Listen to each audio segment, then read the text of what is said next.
Hi friends, Aju ആണ്. എല്ലാവരും സുഖമായിട്ടിരിക്കുന്നു എന്ന് വിശ്വസിക്കുന്നു. നമ്മൾ സ്റ്റോക്ക് മാർക്കറ്റിൻ്റെ അകത്ത് ഇൻവെസ്റ്റ് ചെയ്യുമ്പോഴത്തേക്കും റെഗുലറായിട്ട് നമ്മൾ സ്റ്റോക്കുകളുടെ അകത്ത് എൻട്രി എക്സിറ്റ് കാര്യങ്ങളൊക്കെ ചെയ്യുമ്പോഴത്തേക്കും പലപ്പോഴും നമ്മൾ മാർക്കറ്റിൻ്റെ അകത്ത് കാണുന്ന ഒരു സിനാരിയോ ആണ്. നമ്മളൊരു സ്റ്റോക്ക് മേടിച്ച് കഴിഞ്ഞിട്ട് ആ സ്റ്റോക്ക് ഇടിയുന്നതും നമ്മൾ വിറ്റ് കഴിഞ്ഞിട്ട് ആ സ്റ്റോക്ക് തിരിച്ച് മേലിലോട്ട് കയറിപ്പോകുന്നത്. അപ്പോൾ ഇങ്ങനെ വരാൻ നേരത്ത് നമ്മൾ എന്താണ് ചെയ്യേണ്ടത്, നമ്മൾ ഏത് രീതിയിലുള്ള അപ്രോച്ച് എടുക്കുന്ന വഴിയിട്ടാണ് നമുക്ക് ബേസിക്കലി ഏറ്റവും കൂടുതൽ വെൽത്ത് ക്രിയേറ്റ് ചെയ്യാൻ പറ്റുന്നത്. ഈ ഒരു ടോപ്പിക്കിനെ പറ്റിയിട്ടാണ് വളരെയധികം ഡീറ്റെയിൽ ആയിട്ട് ഇന്ന് ഡിസ്കസ് ചെയ്യാൻ പോകുന്നത്. Anyway, welcome to the video. And എന്നും പറയുന്ന പോലെ തന്നെ വീഡിയോ മാക്സിമം ലൈക്ക് ചെയ്യാൻ വേണ്ടിയിട്ട് ശ്രമിക്കുക. അപ്പോൾ നമുക്ക് സ്റ്റാർട്ട് ചെയ്യാം. ആദ്യം തന്നെ നമുക്ക് മാർക്കറ്റിൻ്റെ ഒരു ഔട്ട്ലുക്ക് നോക്കിയിട്ട് വരാം. നിഫ്റ്റി നോക്കാൻ നേരത്ത് ഇന്ന് ഒരു രീതിയിലുള്ള മൂവ്മെൻറ്റും തരാത്ത രീതിയിലാണ് ക്ലോസിംഗ് നടത്തിയിരിക്കുന്നത്. ഇൻട്രാഡേയിൽ ചെറിയ അപ്പ് ആൻഡ് ഡൗൺസ് ഒക്കെ പോയിട്ടുണ്ടെങ്കിലും ക്ലോസിംഗ് ടു ക്ലോസിംഗ് നോക്കാൻ നേരത്ത് ഇന്നലെ എവിടെയാണോ ക്ലോസ് ചെയ്തേക്കുന്നത് അവിടെ തന്നെയാണ് ഇന്നും ക്ലോസ് ചെയ്തേക്കുന്നത്. അപ്പോൾ നിഫ്റ്റിക്കകത്ത് വലിയ മൂവ്മെൻറ്റ് കാര്യങ്ങളൊന്നും തന്നെ നടന്നിട്ടില്ല എന്ന് പറയേണ്ടി വരും. സ്മോൾ ക്യാപ് ഇൻഡെക്സിൻ്റെ അകത്തോട്ട് വരാൻ നേരത്ത് ഇന്ന് വെറും 0.43% ഒരു അപ്സൈഡ് കൂടിയിട്ടാണ് സ്മോൾ ക്യാപ് ഇൻഡെക്സ് ക്ലോസ് ചെയ്തേക്കുന്നത്. പക്ഷേ നമ്മൾ ലാസ്റ്റ് നമ്മുടെ മാർക്കറ്റിൻ്റെ ഔട്ട്ലുക്ക് പറഞ്ഞ വീഡിയോയ്ക്കകത്ത് നമ്മൾ പറഞ്ഞിട്ടുണ്ടായിരുന്നു, ഇപ്പോൾ സ്മോൾ ക്യാപ് ഇൻഡെക്സ് ആയാലും നിഫ്റ്റി എല്ലാം തന്നെ ആയാലും കുറച്ചൊന്ന് ഒരു പോസ് എടുത്തുകൊണ്ടിരിക്കുകയാണ്, വെയിറ്റ് ചെയ്തുകൊണ്ടിരിക്കുകയാണ്. മാർക്കറ്റിൻ്റെ അകത്ത് ഇനി എന്തെങ്കിലും ഒരു ട്രിഗർ വേണം. ആ ഒരു ട്രിഗറിന് വേണ്ടിയിട്ട് മാർക്കറ്റ് ഒരു പോസ് എടുത്തുകൊണ്ട് നിൽക്കും പോലെയാണ് നമുക്ക് തോന്നുന്നത്. എസ്പെഷ്യലി ആ ഒരു ട്രിഗർ വരാൻ പോകുന്നത് യുഎസിൻ്റെ സൈഡിൽ നിന്നുള്ള റേറ്റ് കട്ടിലൂടെ ആയിരിക്കുമെന്നാണ് ഞാൻ പേഴ്സണലി വിചാരിക്കുന്നത്. പക്ഷേ അതിന് നമുക്ക് കൺഫർമേഷന് കാര്യങ്ങളൊന്നുമില്ല. എന്നിരുന്നാലും മാക്സിമം യുഎസിൻ്റെ അകത്ത് ഈ മാസത്തിൽ തന്നെ റേറ്റ് കട്ട് കാര്യങ്ങൾ വരുന്നതായിരിക്കും. അതിനുശേഷം നമ്മുടെ ഇന്ത്യൻ മാർക്കറ്റ് ആയാലും നല്ല രീതിയിൽ പെർഫോം ചെയ്യാനുള്ള എല്ലാ രീതിയിലുള്ള പോസിബിലിറ്റീസും ഉണ്ട്. എസ്പെഷ്യലി ഏറ്റവും കൂടുതൽ നമ്മൾ ഓർക്കേണ്ട കാര്യം എന്ന് വെച്ച് കഴിഞ്ഞാൽ, നമ്മളൊരു ബുൾ മാർക്കറ്റിൻ്റെ അകത്ത് ഇത്രയധികം റണ്ണപ്പ് തന്നിട്ട് നിൽക്കുന്ന ഒരു സിറ്റുവേഷനിൽ പല ആൾക്കാരും മാർക്കറ്റിൻ്റെ അകത്ത് ഇപ്പോഴും സ്ട്രെസ്ഡ് ആണ്. അതായത് അവരൊരു പേടിയോട് കൂടിയിട്ടാണ് ഇരിക്കുന്നത്. മാർക്കറ്റ് ഇത്രയും റണ്ണപ്പ് തന്നില്ലേ, ഇനി മേലിലോട്ട് കയറുമോ, ഇനി ഇത് ഇടിയാനുള്ള പോസിബിലിറ്റി ഉണ്ടോ ഇല്ലയോ എന്നുള്ള രീതിയിൽ ഒരു പേടിയോട് കൂടിയിട്ടാണ് ഇരിക്കുന്നത്. അത് നമ്മളും അങ്ങനെ ആ ഒരു പേടിയോട് കൂടിയിട്ട്, അല്ലെങ്കിൽ നമ്മളും ഒരു കോഷ്യസ് ആയിട്ടുള്ള അപ്രോച്ചാണ് മാർക്കറ്റിൻ്റെ അകത്ത് എടുക്കേണ്ടത്. പക്ഷേ ഇതിൻ്റെ അകത്ത് നമ്മൾ ഓർക്കേണ്ട ഒരു കാര്യം എന്ന് വെച്ച് കഴിഞ്ഞാൽ, നമ്മൾ സ്റ്റോക്ക് മാർക്കറ്റിൻ്റെ അകത്ത് നിൽക്കാൻ നേരത്ത് എല്ലാ സമയത്തും മാർക്കറ്റ് ഇടിയുമെന്ന് പറയുന്ന ആളുടെയിലും ഒരു 10 റീസൺസ് ഉണ്ടായിരിക്കും, മാർക്കറ്റ് കയറുമെന്ന് പറയുന്ന ആളുടെയിലും ഒരു 10 റീസൺസ് ഉണ്ടായിരിക്കും. ആൻഡ് ഈ 10 റീസൺസും വാലിഡ് ആയിട്ടുള്ള റീസൺസ് ആണ്. നമ്മളൊന്ന് ഇരുത്തി ചിന്തിക്കുകയാണെങ്കിൽ അത് ശരിയാണല്ലോ, അങ്ങനെ സംഭവിക്കാനുള്ള പോസിബിലിറ്റി ഉണ്ടല്ലോ എന്ന് നമുക്ക് എപ്പോഴും തന്നെ തോന്നുന്നതായിരിക്കും. അത് ഏതൊരു ബെയർ മാർക്കറ്റിൻ്റെ ബോട്ടത്തിൽ നിൽക്കാൻ നേരത്ത് ഇനിയും മാർക്കറ്റ് ഇടിയുമെന്ന് പറയുന്ന പോയിന്റിനാണെങ്കിലും, ഏതൊരു ബുൾ മാർക്കറ്റിൻ്റെ ടോപ്പിൽ നിൽക്കാൻ നേരത്ത് ഇനിയും മാർക്കറ്റ് കയറുമെന്ന് പറയുന്ന പോയിന്റിനാണെങ്കിലും എല്ലാം ഒരേ കണക്കുള്ള വാലിഡിറ്റി തന്നെ ഉണ്ട്. പക്ഷേ മാർക്കറ്റ് അതിനനുസരിച്ചൊരു മൂവ്മെൻറ്റ് തന്ന് ഒരു കൺഫർമേഷൻ തന്നാൽ മാത്രമേ നമുക്കൊരു ഉറപ്പ് കിട്ടത്തുള്ളൂ. എന്നിട്ട് ആ ഉറപ്പ് കിട്ടിയതിന് ശേഷം നമ്മൾ പറയും, നമ്മൾ പറഞ്ഞല്ലേ മാർക്കറ്റ് മേലോട്ട് പോകുന്നു, അല്ലെങ്കിൽ മാർക്കറ്റ് താഴോട്ട് വരുന്നു, നമ്മൾ പറഞ്ഞല്ലേ നമുക്ക് പറയാൻ വേണ്ടി മാത്രമേ പറ്റത്തുള്ളൂ. അതല്ലാത്ത പക്ഷം അതിന് മുമ്പുള്ള എല്ലാം തന്നെ ജസ്റ്റ് ഒരു ഊഹാപോഹങ്ങളായിട്ട് മാത്രം നമ്മൾ എടുത്താൽ മതിയാവും. ഇനി നമുക്ക് യുഎസിൻ്റെ മാർക്കറ്റ് നോക്കുകയാണെങ്കിൽ വളരെയധികം ബുള്ളിഷ് ആയിട്ടാണ് നിലനിൽക്കുന്നത്. ഇടയ്ക്കൊരു ഡിപ്പ് കാര്യങ്ങളൊക്കെ വന്നിട്ടുണ്ടായിരുന്നു, തിരിച്ച് കയറി വരുന്നുണ്ട് മാർക്കറ്റ്. ഇപ്പോൾ ചെറിയൊരു ബ്രീതർ എടുത്തുകൊണ്ട് നിൽക്കുകയാണ്. എന്നിരുന്നാലും ഇന്ത്യൻ മാർക്കറ്റും യു എസ് മാർക്കറ്റും തമ്മിലുള്ള വ്യത്യാസം എന്ന് വെച്ച് കഴിഞ്ഞാൽ, ഇപ്പോൾ ഇന്ത്യൻ മാർക്കറ്റ് ഓൾ ടൈം ഹൈയിലാണ് നിൽക്കുന്നത്. പക്ഷേ അവിടെ നിൽക്കുന്ന സ്റ്റോക്കുകളുടെ അകത്ത് നല്ല രീതിയിലുള്ള വീക്ക്നെസ് കാണാൻ പറ്റുന്നുണ്ട്. സെലക്റ്റീവ് ആയിട്ടുള്ള കുറച്ച് സ്റ്റോക്കുകൾ മാത്രമേ പെർഫോം ചെയ്യുന്നുള്ളൂ. യു എസിനെ സംബന്ധിച്ചിടത്തോളം യു എസിൻ്റെ മാർക്കറ്റ് അല്ലെങ്കിൽ നാസ്ഡാക്ക് എന്ന് പറയുന്നത്, ഇൻഡെക്സ് എന്ന് പറയുന്നത് ഇപ്പോൾ ഓൾ ടൈം ഹൈയിൽ നിന്ന് കുറച്ച് പെർസെൻറ്റേജ് ഡൗൺ ആയിട്ടാണ് നിൽക്കുന്നത്. ഏകദേശം 6% അടുപ്പിച്ച് ഡൗൺ ആയിട്ടാണ് നിൽക്കുന്നത്. അതിന് മുമ്പ് അത്യാവശ്യം നല്ല രീതിയിലൊരു കറക്ഷനും എടുത്തിട്ടുണ്ടായിരുന്നു മാർക്കറ്റ് ഏകദേശം 15-16% ഓൾ ടൈം ഹൈയിൽ നിന്ന് കറക്ഷനും എടുത്തിട്ടുണ്ടായിരുന്നു. പക്ഷേ എന്നിരുന്നാലും അണ്ടർലൈങ് സ്റ്റോക്കുകളിലോട്ട് വരാൻ നേരത്ത് സ്റ്റോക്കുകളൊക്കെ നല്ല രീതിയിൽ സ്ട്രെങ്ത് കാണിച്ചാണ് നിൽക്കുന്നത്. എന്തുകൊണ്ടാണ് അങ്ങനെ? കാരണം എന്തെന്ന് വെച്ച് കഴിഞ്ഞാൽ, യു എസിൻ്റെ അകത്ത് ഈ ഇൻഡെക്സ് ഇത്രാണ്ട് പെർഫോം ചെയ്ത് മേലിലോട്ട് വന്നതെന്ന് വെച്ച് കഴിഞ്ഞാൽ, അവിടുത്തെ മാഗ്നിഫിസൻറ്റ് 7 എന്ന് പറയുന്ന കുറച്ച് ലാർജ് ക്യാപ് സ്റ്റോക്കുകളുടെ ബേസിസിൽ മാത്രമാണ് ഇൻഡെക്സ് അല്ലെങ്കിൽ നാസ്ഡാക്ക് ഇത്രാണ്ട് പെർഫോം ചെയ്ത് മേലിലോട്ട് കയറി വന്നിട്ടുണ്ടായിരുന്നത്. അതല്ലാത്ത അവിടുത്തെ സ്മോൾ ക്യാപ് മിഡ് ക്യാപ് സ്റ്റോക്കുകളൊന്നും തന്നെ നല്ല രീതിയിൽ പെർഫോമൻസ് കാര്യങ്ങളൊന്നും നടത്തിയിട്ടില്ല. അപ്പോൾ അതുകൊണ്ട് അതിൻ്റെ അകത്ത് ഇനിയും പെർഫോമൻസ് ചെയ്യാനുള്ള ഓപ്പർച്യൂണിറ്റി ഉണ്ട്. സ്റ്റോക്കുകൾ അത്യാവശ്യം ബുള്ളിഷായിട്ട് താഴെ നിന്ന് കയറി വരുന്നുണ്ട്. സ്റ്റോക്കുകളുടെ അകത്ത് അണ്ടർലൈൻ സ്റ്റോക്കുകളുടെ അകത്ത് അത്ര കണ്ട് വീക്ക്നെസ് കാര്യങ്ങളൊന്നുമില്ല. ഇന്ത്യൻ മാർക്കറ്റിൻ്റെ അകത്തോട്ട് വരാൻ നേരത്ത് സ്റ്റോക്കുകളെല്ലാം നല്ല രീതിയിൽ ഓൾറെഡി കയറിപ്പോയി കഴിഞ്ഞുകൊണ്ട് ഈ സ്റ്റോക്കുകളുടെ അകത്ത് പ്രോഫിറ്റ് ബുക്കിംഗ് കാര്യങ്ങളൊക്കെ നടക്കുന്നുണ്ട്. സ്റ്റോക്കുകളുടെ അകത്തും സെക്ടറിൻ്റെ അകത്തും ഒക്കെ സ്വിച്ചിങ് അല്ലെങ്കിൽ സെക്ടർ റൊട്ടേഷൻ കാര്യങ്ങൾ, ക്യാപ് റൊട്ടേഷനൊക്കെ നടക്കുന്നതുകൊണ്ട് പല സ്റ്റോക്കുകളുടെ അകത്ത് നമുക്ക് വീക്ക്നെസ് കാണാൻ പറ്റുന്നുണ്ട്. പക്ഷേ ഒരു മാർക്കറ്റ് ടോപ്പ് ആവാൻ വേണ്ടിയിട്ടുള്ള സിഗ്നൽസ് കാര്യങ്ങളൊന്നും തന്നെ നമുക്കിപ്പോൾ മാർക്കറ്റിൻ്റെ അകത്ത് അങ്ങനെ എവിഡൻ്റ് ആയിട്ട് കാണാൻ വേണ്ടിയിട്ടില്ല.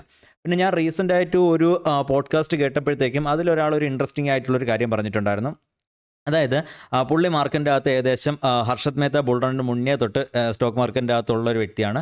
ആൻഡ് പുള്ളി ഇത്രയും വർഷത്തിൻ്റെ ഇടയിൽ ഒരു ബുൾ മാർക്കറ്റ് പോലും ഇന്ത്യക്കകത്ത് നമ്മുടെ ബാങ്ക് നിഫ്റ്റിക്കകത്ത് ഒരു റണ്ണപ്പ് വരാതെ പുള്ളി കണ്ടിട്ടില്ല. അല്ലെങ്കിൽ ബാങ്ക് നിഫ്റ്റി പീക്കാവാതെ നിഫ്റ്റി പീക്കായിട്ട് അല്ലെങ്കിൽ നമ്മുടെ എന്താ പറയുക നമ്മുടെ ഓവറോൾ മാർക്കറ്റ് പീക്കായിട്ട് പുള്ളി കണ്ടിട്ടില്ല. അതായത് ബാങ്കിങ് സ്റ്റോക്കുകൾ പെർഫോം ചെയ്യണം. കാരണം നമ്മളൊരു എമർജിങ് മാർക്കറ്റിൻ്റെ അകത്താണ് നിൽക്കുന്നത്. ഈ എമർജിങ് മാർക്കറ്റിൻ്റെ അകത്ത് അല്ലെങ്കിൽ ഇങ്ങനൊരു ഡെവലപ്പിംഗ് നേഷൻ്റെ അകത്ത് നമ്മൾ നിൽക്കാൻ നേരത്ത് ഇവിടെ ബാങ്കിങ് സ്റ്റോക്കുകൾ അതല്ലെങ്കിൽ ഫിനാൻസ് സെക്ടറിലുള്ള സ്റ്റോക്കുകൾ പെർഫോം ചെയ്യാത്ത ഒരു ബുൾ റൺ എന്ന് പറയുന്നത് വളരെ അതിനുള്ള പോസിബിലിറ്റി എന്ന് പറഞ്ഞാൽ വളരെ കുറവാണ്. അപ്പോൾ നെക്സ്റ്റ് നമ്മുടെ ഈ ബുൾ മാർക്കറ്റിൻ്റെ ലാസ്റ്റ് ലെഗ് ഓഫ് റാലിയിലെങ്കിലും ബാങ്കിങ് സ്റ്റോക്കുകളുടെ ഫിനാൻസ് സ്റ്റോക്കുകളുടെ അകത്തൊക്കെ റണ്ണപ്പ് വരും എന്നുള്ള രീതിയിലാണ് പുള്ളി സംസാരിച്ചേക്കുന്നത്. ആൻഡ് അതിനുശേഷം മാത്രമേ നമ്മുടെ മാർക്കറ്റ് പീക്ക് ചെയ്യൂ എന്നുള്ളതാണ് പുള്ളിയുടെ ഒരു ഒപ്പീനിയൻ. ആൻഡ് നമ്മളിപ്പോൾ മൊത്തത്തിൽ ഇന്ത്യൻ മാർക്കറ്റിൻ്റെ മൊത്തം കോണ്ടെക്സ്റ്റ് നോക്കാൻ നേരത്തും ഇന്ത്യൻ മാർക്കറ്റിൻ്റെ അകത്ത് ഒരു ബുൾ റണ്ണിനെ ഏറ്റവും കൂടുതൽ ട്രിഗർ ചെയ്യിപ്പിക്കുന്നതെന്ന് വെച്ച് കഴിഞ്ഞാൽ ചീപ്പ് ഓയിൽ ആൻഡ് ചീപ്പ് മണിയാണ്. ഓക്കെ, അതായത് ബേസിക്കലി നല്ല രീതിയിൽ ക്രൂഡ് ഓയിലിൻ്റെ പ്രൈസ് കുറഞ്ഞ് നിൽക്കുകയും അതേ കണക്ക് തന്നെ നമ്മുടെ മാർക്കറ്റിൻ്റെ അകത്ത് ആൾക്കാരിൽ പൈസ ഇടാൻ വേണ്ടിയിട്ടുണ്ടായിരിക്കണം. ആൾക്കാരിൽ പൈസ ഇടാൻ വേണ്ടിയിട്ടുള്ളത് അത് ചിലപ്പോൾ ഇൻസ്റ്റിറ്റ്യൂഷൻസിൻ്റെ കയ്യിലായിരിക്കാം, അതല്ലെങ്കിൽ റീറ്റെയിലേഴ്സിൻ്റെ ആയിരിക്കാം, DISൻ്റെ കയ്യിലായിരിക്കാം. ആരുടെ എല്ലാവരുടെ കയ്യിലും പൈസ ഉണ്ടെങ്കിൽ ചീപ്പ് മണി കൂടെ അവൈലബിൾ ആണെങ്കിൽ നമ്മുടെ ഇന്ത്യൻ മാർക്കറ്റ് നല്ല രീതിയിൽ പെർഫോം ചെയ്യും. ഈ ചീപ്പ് മണി കൊണ്ട് ഉദ്ദേശിക്കുന്നത് നോർമലി എന്താ പറയുക നമ്മുടെ ഇൻട്രസ്റ്റ് റേറ്റ് കാര്യങ്ങളൊക്കെ കുറഞ്ഞ് നിൽക്കുന്നതാണ് ഉദ്ദേശിക്കുന്നതെങ്കിൽ പോലും നമ്മുടെ ഇവിടെ നിൽക്കുന്ന ഇപ്പോഴത്തെ ഒരു സിറ്റുവേഷനിൽ കൂടുതൽ പൈസ റീറ്റെയിൽ ത്രൂ നമ്മുടെ ഈ ഇൻട്രസ്റ്റ് റേറ്റ് ഹൈ ആണെങ്കിലും റീറ്റെയിൽ ത്രൂ മാർക്കറ്റിൻ്റെ അകത്തോട്ട് പൈസ വന്നുകൊണ്ടിരിക്കുന്നതുകൊണ്ട് മണി സപ്ലൈ ഉണ്ട്. അപ്പോൾ അത് കാരണം നമ്മുടെ മാർക്കറ്റ് മേലോട്ട് നിൽക്കുന്നു നമുക്ക് കൺസിഡർ ചെയ്യാം. അപ്പോൾ ഈ രണ്ട് കാര്യങ്ങളും അത് സപ്ലൈ ഓഫ് മണിയിലും അതേ കണക്ക് തന്നെ ക്രൂഡ് ഓയിലിൻ്റെ പ്രൈസിനും വലിയ വ്യത്യാസങ്ങൾ വരാത്തിടത്തോളം കാലം നമ്മുടെ ഈ ബുൾ മാർക്കറ്റ് കുറേ കൂടെ മേലോട്ട് പോകുന്നുള്ള കുറേ തിയറീസ് ഉണ്ട്. മാർക്കറ്റിൻ്റെ അകത്ത് പല ടൈപ്പിലുള്ള തിയറീസ് ഉണ്ട്. ഒരു ബുൾ മാർക്കറ്റിനെ ബേസ് ചെയ്തിട്ടാണെങ്കിലും ഓവറോൾ മാർക്കറ്റിൻ്റെ സൈക്കിൾസിനെ പറ്റിയിട്ടാണെങ്കിലും ഒക്കെ തന്നെ പല ടൈപ്പിലുള്ള തിയറീസ് ഉണ്ട്. ആൻഡ് ഈ എല്ലാ തിയറികളും പറയുന്നതെന്ന് വെച്ച് കഴിഞ്ഞാൽ മാർക്കറ്റ് ഇനിയും മേലോട്ട് പോകാനുള്ള പോസിബിലിറ്റി ഉണ്ടെന്ന് തന്നെയാണ് പറയുന്നത്. ആൻഡ് മാർക്കറ്റിൻ്റെ അകത്ത് ഒരുപാട് ആൾക്കാർ കോഷ്യസ് ആയിട്ട് ഇപ്പോഴത്തെ സിറ്റുവേഷനിലുണ്ട്. അതായത് മാർക്കറ്റ് ഹയർ വാല്യൂഷനിലാണ് നിൽക്കുന്നത്, ഇവിടെ നിന്ന് ഇങ്ങനെ സസ്റ്റെയിൻ ചെയ്യാനുള്ള ചാൻസ് ഉണ്ടോ, കുറേയധികം ഇങ്ങനത്തെ കോഷ്യസ് ആയിട്ടുള്ള ചിന്താഗതികൾ ആൾക്കാരുടെ ഇടയിലുണ്ട്, ഇൻവെസ്റ്റേഴ്സിൻ്റെ ഇടയിലുണ്ട്. ആൻഡ് അങ്ങനെ ചിന്താഗതികൾ ഉള്ളത് നല്ലതാണ്. അങ്ങനെയുള്ള ചിന്താഗതികൾ ഉള്ളപ്പം മാത്രമേ മാർക്കറ്റ് സസ്റ്റൈനബിൾ ആയിട്ട് മേലോട്ട് പോകത്തുള്ളൂ. അല്ലാതെ മാർക്കറ്റിൻ്റെ അകത്ത് എല്ലാവരുടെ ഇടയിൽ ഒരു യൂഫോറിയാണുള്ളത്. ഉറപ്പായിട്ട് ഇന്ത്യൻ മാർക്കറ്റ് മേലോട്ട് പോകുന്ന എല്ലാവരും എന്താ പറയുക അടിച്ച് സത്യം ചെയ്ത് പറയും പോലത്തെ ഒരു സിറ്റുവേഷൻ, അല്ലെങ്കിൽ അവർക്ക് അത്ര കണ്ട് വിശ്വാസത്തിലോട്ട് എത്താൻ നേരത്ത് മാർക്കറ്റ് പീക്കാവുന്നതായിരിക്കും. ഇപ്പം മാർക്കറ്റിൻ്റെ അകത്ത് അത്ര കണ്ടൊരു സിറ്റുവേഷൻ നമുക്ക് കാണുന്നില്ല. എസ്പെഷ്യലി നമ്മളെ ഇത്രയും നാൾ മാർക്കറ്റിൻ്റെ ഒരു റണ്ണപ്പ് ലീഡ് ചെയ്ത് വന്നുകൊണ്ടിരുന്ന സ്റ്റോക്കുകളിലോട്ട് നോക്കാൻ നേരത്ത്, അതായത് നമ്മുടെ PSU സ്റ്റോക്കുകളും അതല്ലെങ്കിൽ എന്താ പറയുക റെയിൽവേ സ്റ്റോക്കുകൾ, ഇനി അതല്ലെങ്കിൽ ഡിഫൻസ് സ്റ്റോക്കുകൾ, ഈ സ്റ്റോക്കുകളൊക്കെ നോക്കുകയാണെങ്കിൽ ഇതെല്ലാം തന്നെ അത്യാവശ്യം നല്ല കറക്ഷൻസ് എടുത്തിട്ടാണ് നിൽക്കുന്നത്. പലതും 30%, 35% ഒക്കെ കറക്ഷൻ എടുത്തിട്ടാണ് നിൽക്കുന്നത്. അതിൻ്റെ ലാസ്റ്റ് മന്തിൽ നമ്മൾ നോക്കാൻ നേരത്ത് ഏറ്റവും ലോ പെർഫോമൻസ് നടത്തിയിരിക്കുന്നതും PSU ബാങ്കിൻ്റെ ഇൻഡെക്സ് ഒക്കെയാണ് ഏറ്റവും ലോ പെർഫോമൻസ് നടത്തിയിരിക്കുന്നത്. അപ്പോൾ അതൊക്കെ തന്നെ നമ്മുടെ ഒരു ബുൾ മാർക്കറ്റിൻ്റെ ഒരു അണ്ടർലൈങ് സ്ട്രെങ്ത് കാണിക്കുന്നതാണ്. കാരണം ഇങ്ങനെ സ്റ്റോക്കുകൾ കണ്ടിന്യൂസ് ആയിട്ട് മേലോട്ട് പോകാതെ ഇടയ്ക്കിടയ്ക്ക് ഇടിഞ്ഞിടിഞ്ഞ് വന്നിട്ട് പിന്നെ മേലോട്ട് കയറിയാൽ മാത്രമേ ഇതിൻ്റെ അകത്തുനിന്ന് റീറ്റെയിലേഴ്സ് ഔട്ട് ആവത്തുള്ളൂ. എന്നാൽ മാത്രമേ ആ ബുൾ മാർക്കറ്റിന് ഒരു അണ്ടർലൈങ് സ്ട്രെങ്തും കൂടെ വരത്തുള്ളൂ. ഓക്കെ, അപ്പോൾ ഇത്രയും കാര്യങ്ങളാണ് നമുക്ക് മാർക്കറ്റിൻ്റെ ജസ്റ്റ് ഒരു ഔട്ട്ലുക്ക് ആയിട്ട് പറയാനുള്ളത്. നമുക്ക് അതിനുശേഷം ഇന്നത്തെ കോർ ടോപ്പിക്കിലോട്ട് വരാം. ഇന്നത്തെ കോർ ടോപ്പിക് എന്ന് പറയുന്നത് നമ്മുടെ ഗ്രൂപ്പിൽ തന്നെ പറഞ്ഞിട്ടുള്ള പല സ്റ്റോക്കുകൾ, അല്ലെങ്കിൽ നമ്മുടെ ചാനലിൽ തന്നെ പറഞ്ഞിട്ടുള്ള പല സ്റ്റോക്കുകളും നോക്കുകയാണെങ്കിൽ പലതും മേലിലോട്ട് കയറിപ്പോയിട്ടുണ്ട്, പലതും താഴോട്ട് വന്നിട്ട് മേലിലോട്ട് കയറിപ്പോയിട്ടുള്ള സ്റ്റോക്കുകളുണ്ട്, പലതും മേലിലോട്ട് കയറിയതിന് ശേഷം ഇടിഞ്ഞു പോയിട്ടുള്ള സ്റ്റോക്കുകളുണ്ട്. അങ്ങനെ പല ടൈപ്പിലുള്ള സ്റ്റോക്കുകളുണ്ട്. ചിലത് ഇപ്പോഴും കയറി പൊയ്ക്കൊണ്ടിരിക്കുന്ന ടൈപ്പ് സ്റ്റോക്കുകളുണ്ട്, മൾട്ടി ബാഗേഴ്സ് ആയിട്ടുള്ള സ്റ്റോക്കുകളുണ്ട്, ആവാൻ പോകുന്ന ടൈപ്പിലുള്ള സ്റ്റോക്കുകളുണ്ട്, പല ടൈപ്പിലുള്ള സ്റ്റോക്കുകളുണ്ട്. നമ്മൾ ഇതിനെയൊക്കെ എടുക്കുന്നതിന് മുമ്പ്, അതായത് നമ്മളൊരു സ്റ്റോക്കിനെ ക്ലാസിഫൈ ചെയ്ത്, നമ്മൾ പല ടൈപ്പിലൊക്കെ സ്റ്റോക്കുകളെ ക്ലാസിഫൈ ചെയ്തായിരിക്കുമല്ലോ അതിനെ സ്റ്റഡി ചെയ്യുന്നത്. ഇപ്പം B2B ബിസിനസ്സും B2C ബിസിനസ്സും അങ്ങനെ പല ടൈപ്പിലുള്ള സ്റ്റോക്കുകളൊക്കെ നമ്മൾ ക്ലാസിഫൈ ചെയ്തൊക്കെ ആയിരിക്കും നമ്മൾ ആ സ്റ്റോക്കുകളെ സ്റ്റഡി ചെയ്യുന്നത്. അതേ കണക്കിന് ഞാൻ ഇതിന് മുമ്പ് ഒരു വീഡിയോയിൽ പറഞ്ഞിട്ടുണ്ടായിരുന്നു, നമ്മൾ സ്റ്റോക്കുകൾ എടുക്കുമ്പോഴത്തേക്കും ഇങ്ങനെ B2Bയും B2Cയും അതല്ലെങ്കിൽ നമ്മൾ അതിൻ്റെ എന്താ പറയുക അസറ്റ് ഹെവി ആയിട്ടുള്ള ബിസിനസ്സാണ്, ലൈറ്റ് അല്ലെങ്കിൽ എന്താ പറയുക നമുക്ക് ഒരുപാട് വർക്കിംഗ് ക്യാപിറ്റൽ വേണ്ടാത്ത ടൈപ്പ് ബിസിനസ്സാണ്, പിന്നെ ഒരുപാട് ക്യാപെക്സ് വേണ്ടാത്ത ടൈപ്പ് ബിസിനസ്സാണ്. ഇങ്ങനെയൊക്കെ ഒരുപാട് ടൈപ്പിൽ നമുക്ക് സ്റ്റോക്കുകളെ ക്ലാസിഫൈ ചെയ്യാൻ വേണ്ടി പറ്റും. എന്നാൽ ഈ ക്ലാസിഫിക്കേഷനൊന്നും ഇല്ലാതെ തന്നെ നമുക്ക് വളരെ സിമ്പിളായിട്ട് നമ്മൾ അനലൈസ് ചെയ്യാൻ പോകുന്ന സ്റ്റോക്ക്, അല്ലെങ്കിൽ നമ്മൾ ഇൻട്രസ്റ്റഡ് ആയിട്ടുള്ള സ്റ്റോക്കിനെ നമുക്ക് വെറും 3 ആയിട്ട് ക്ലാസിഫൈ ചെയ്തെടുക്കാൻ വേണ്ടി പറ്റും. Past multibaggers, future multibaggers and no multibaggers. ഈ രീതിയിൽ നമുക്ക് വളരെ സിമ്പിളായിട്ട് ക്ലാസിഫൈ ചെയ്തെടുക്കാൻ പറ്റുമെന്നൊക്കെ ഞാൻ ഇതിന് മുമ്പ് സംസാരിച്ചിട്ടുണ്ട്. സംസാരിച്ചിട്ടുണ്ടായിരുന്നു. ഇന്ന് നമ്മൾ അതിനൊന്നും പറ്റിയിട്ടല്ല നമ്മൾ സംസാരിക്കാൻ വേണ്ടി പോകുന്നത്. നമ്മൾ ഈ പോർട്ട്ഫോളിയോ മാനേജ്മെൻ്റ് അകത്തെ നമ്മൾ ഗെയിം ഓഫ് പ്രോബബിലിറ്റീസ് എന്ന് പറയുന്ന ടോപ്പിക്കിനെ പറ്റിയിട്ട് നമ്മൾ പറഞ്ഞിട്ടുണ്ടായിരുന്നു. പക്ഷേ ആ ടോപ്പിക്ക് നിങ്ങൾക്ക് ഇപ്പോഴും പല ആൾക്കാർക്കും മനസ്സിലായിട്ടില്ല. മാത്രമല്ല അത് പ്രാക്ടിക്കൽ ആപ്ലിക്കേഷനിലോട്ട് വരാൻ നേരത്ത് നമ്മുടെ പോർട്ട്ഫോളിയോക്കകത്ത് നമ്മളിത് ഇംപ്ലിമെൻറ്റ് ചെയ്യാൻ നേരത്ത് എങ്ങനെയാണ് ഇംപ്ലിമെൻറ്റ് ചെയ്യുന്നത്, എങ്ങനെ ഇംപ്ലിമെൻറ്റ് ചെയ്യുന്ന വഴിയിട്ട് നമുക്ക് നമ്മുടെ പോർട്ട്ഫോളിയോ നല്ല രീതിയിൽ ഒപ്റ്റിമൈസ് ചെയ്ത് കൊണ്ടുവരാൻ പറ്റും. കാരണം എല്ലാ ആൾക്കാരും മാർക്കറ്റിൻ്റെ അകത്ത് എപ്പോഴും അവർ മാർക്കറ്റിൻ്റെ അകത്ത് കാണുന്ന ഒരു സിറ്റുവേഷനാണ്, അവർ മേടിക്കുന്ന സ്റ്റോക്കുകൾ പ്രൈസ് ഇടിയാനും അവർ മേടിച്ചതിന് ശേഷം ആ സ്റ്റോക്കുകളിൽ ഡൗൺ വരുമ്പോഴത്തേക്ക് അവർ എക്സിറ്റ് ആവും.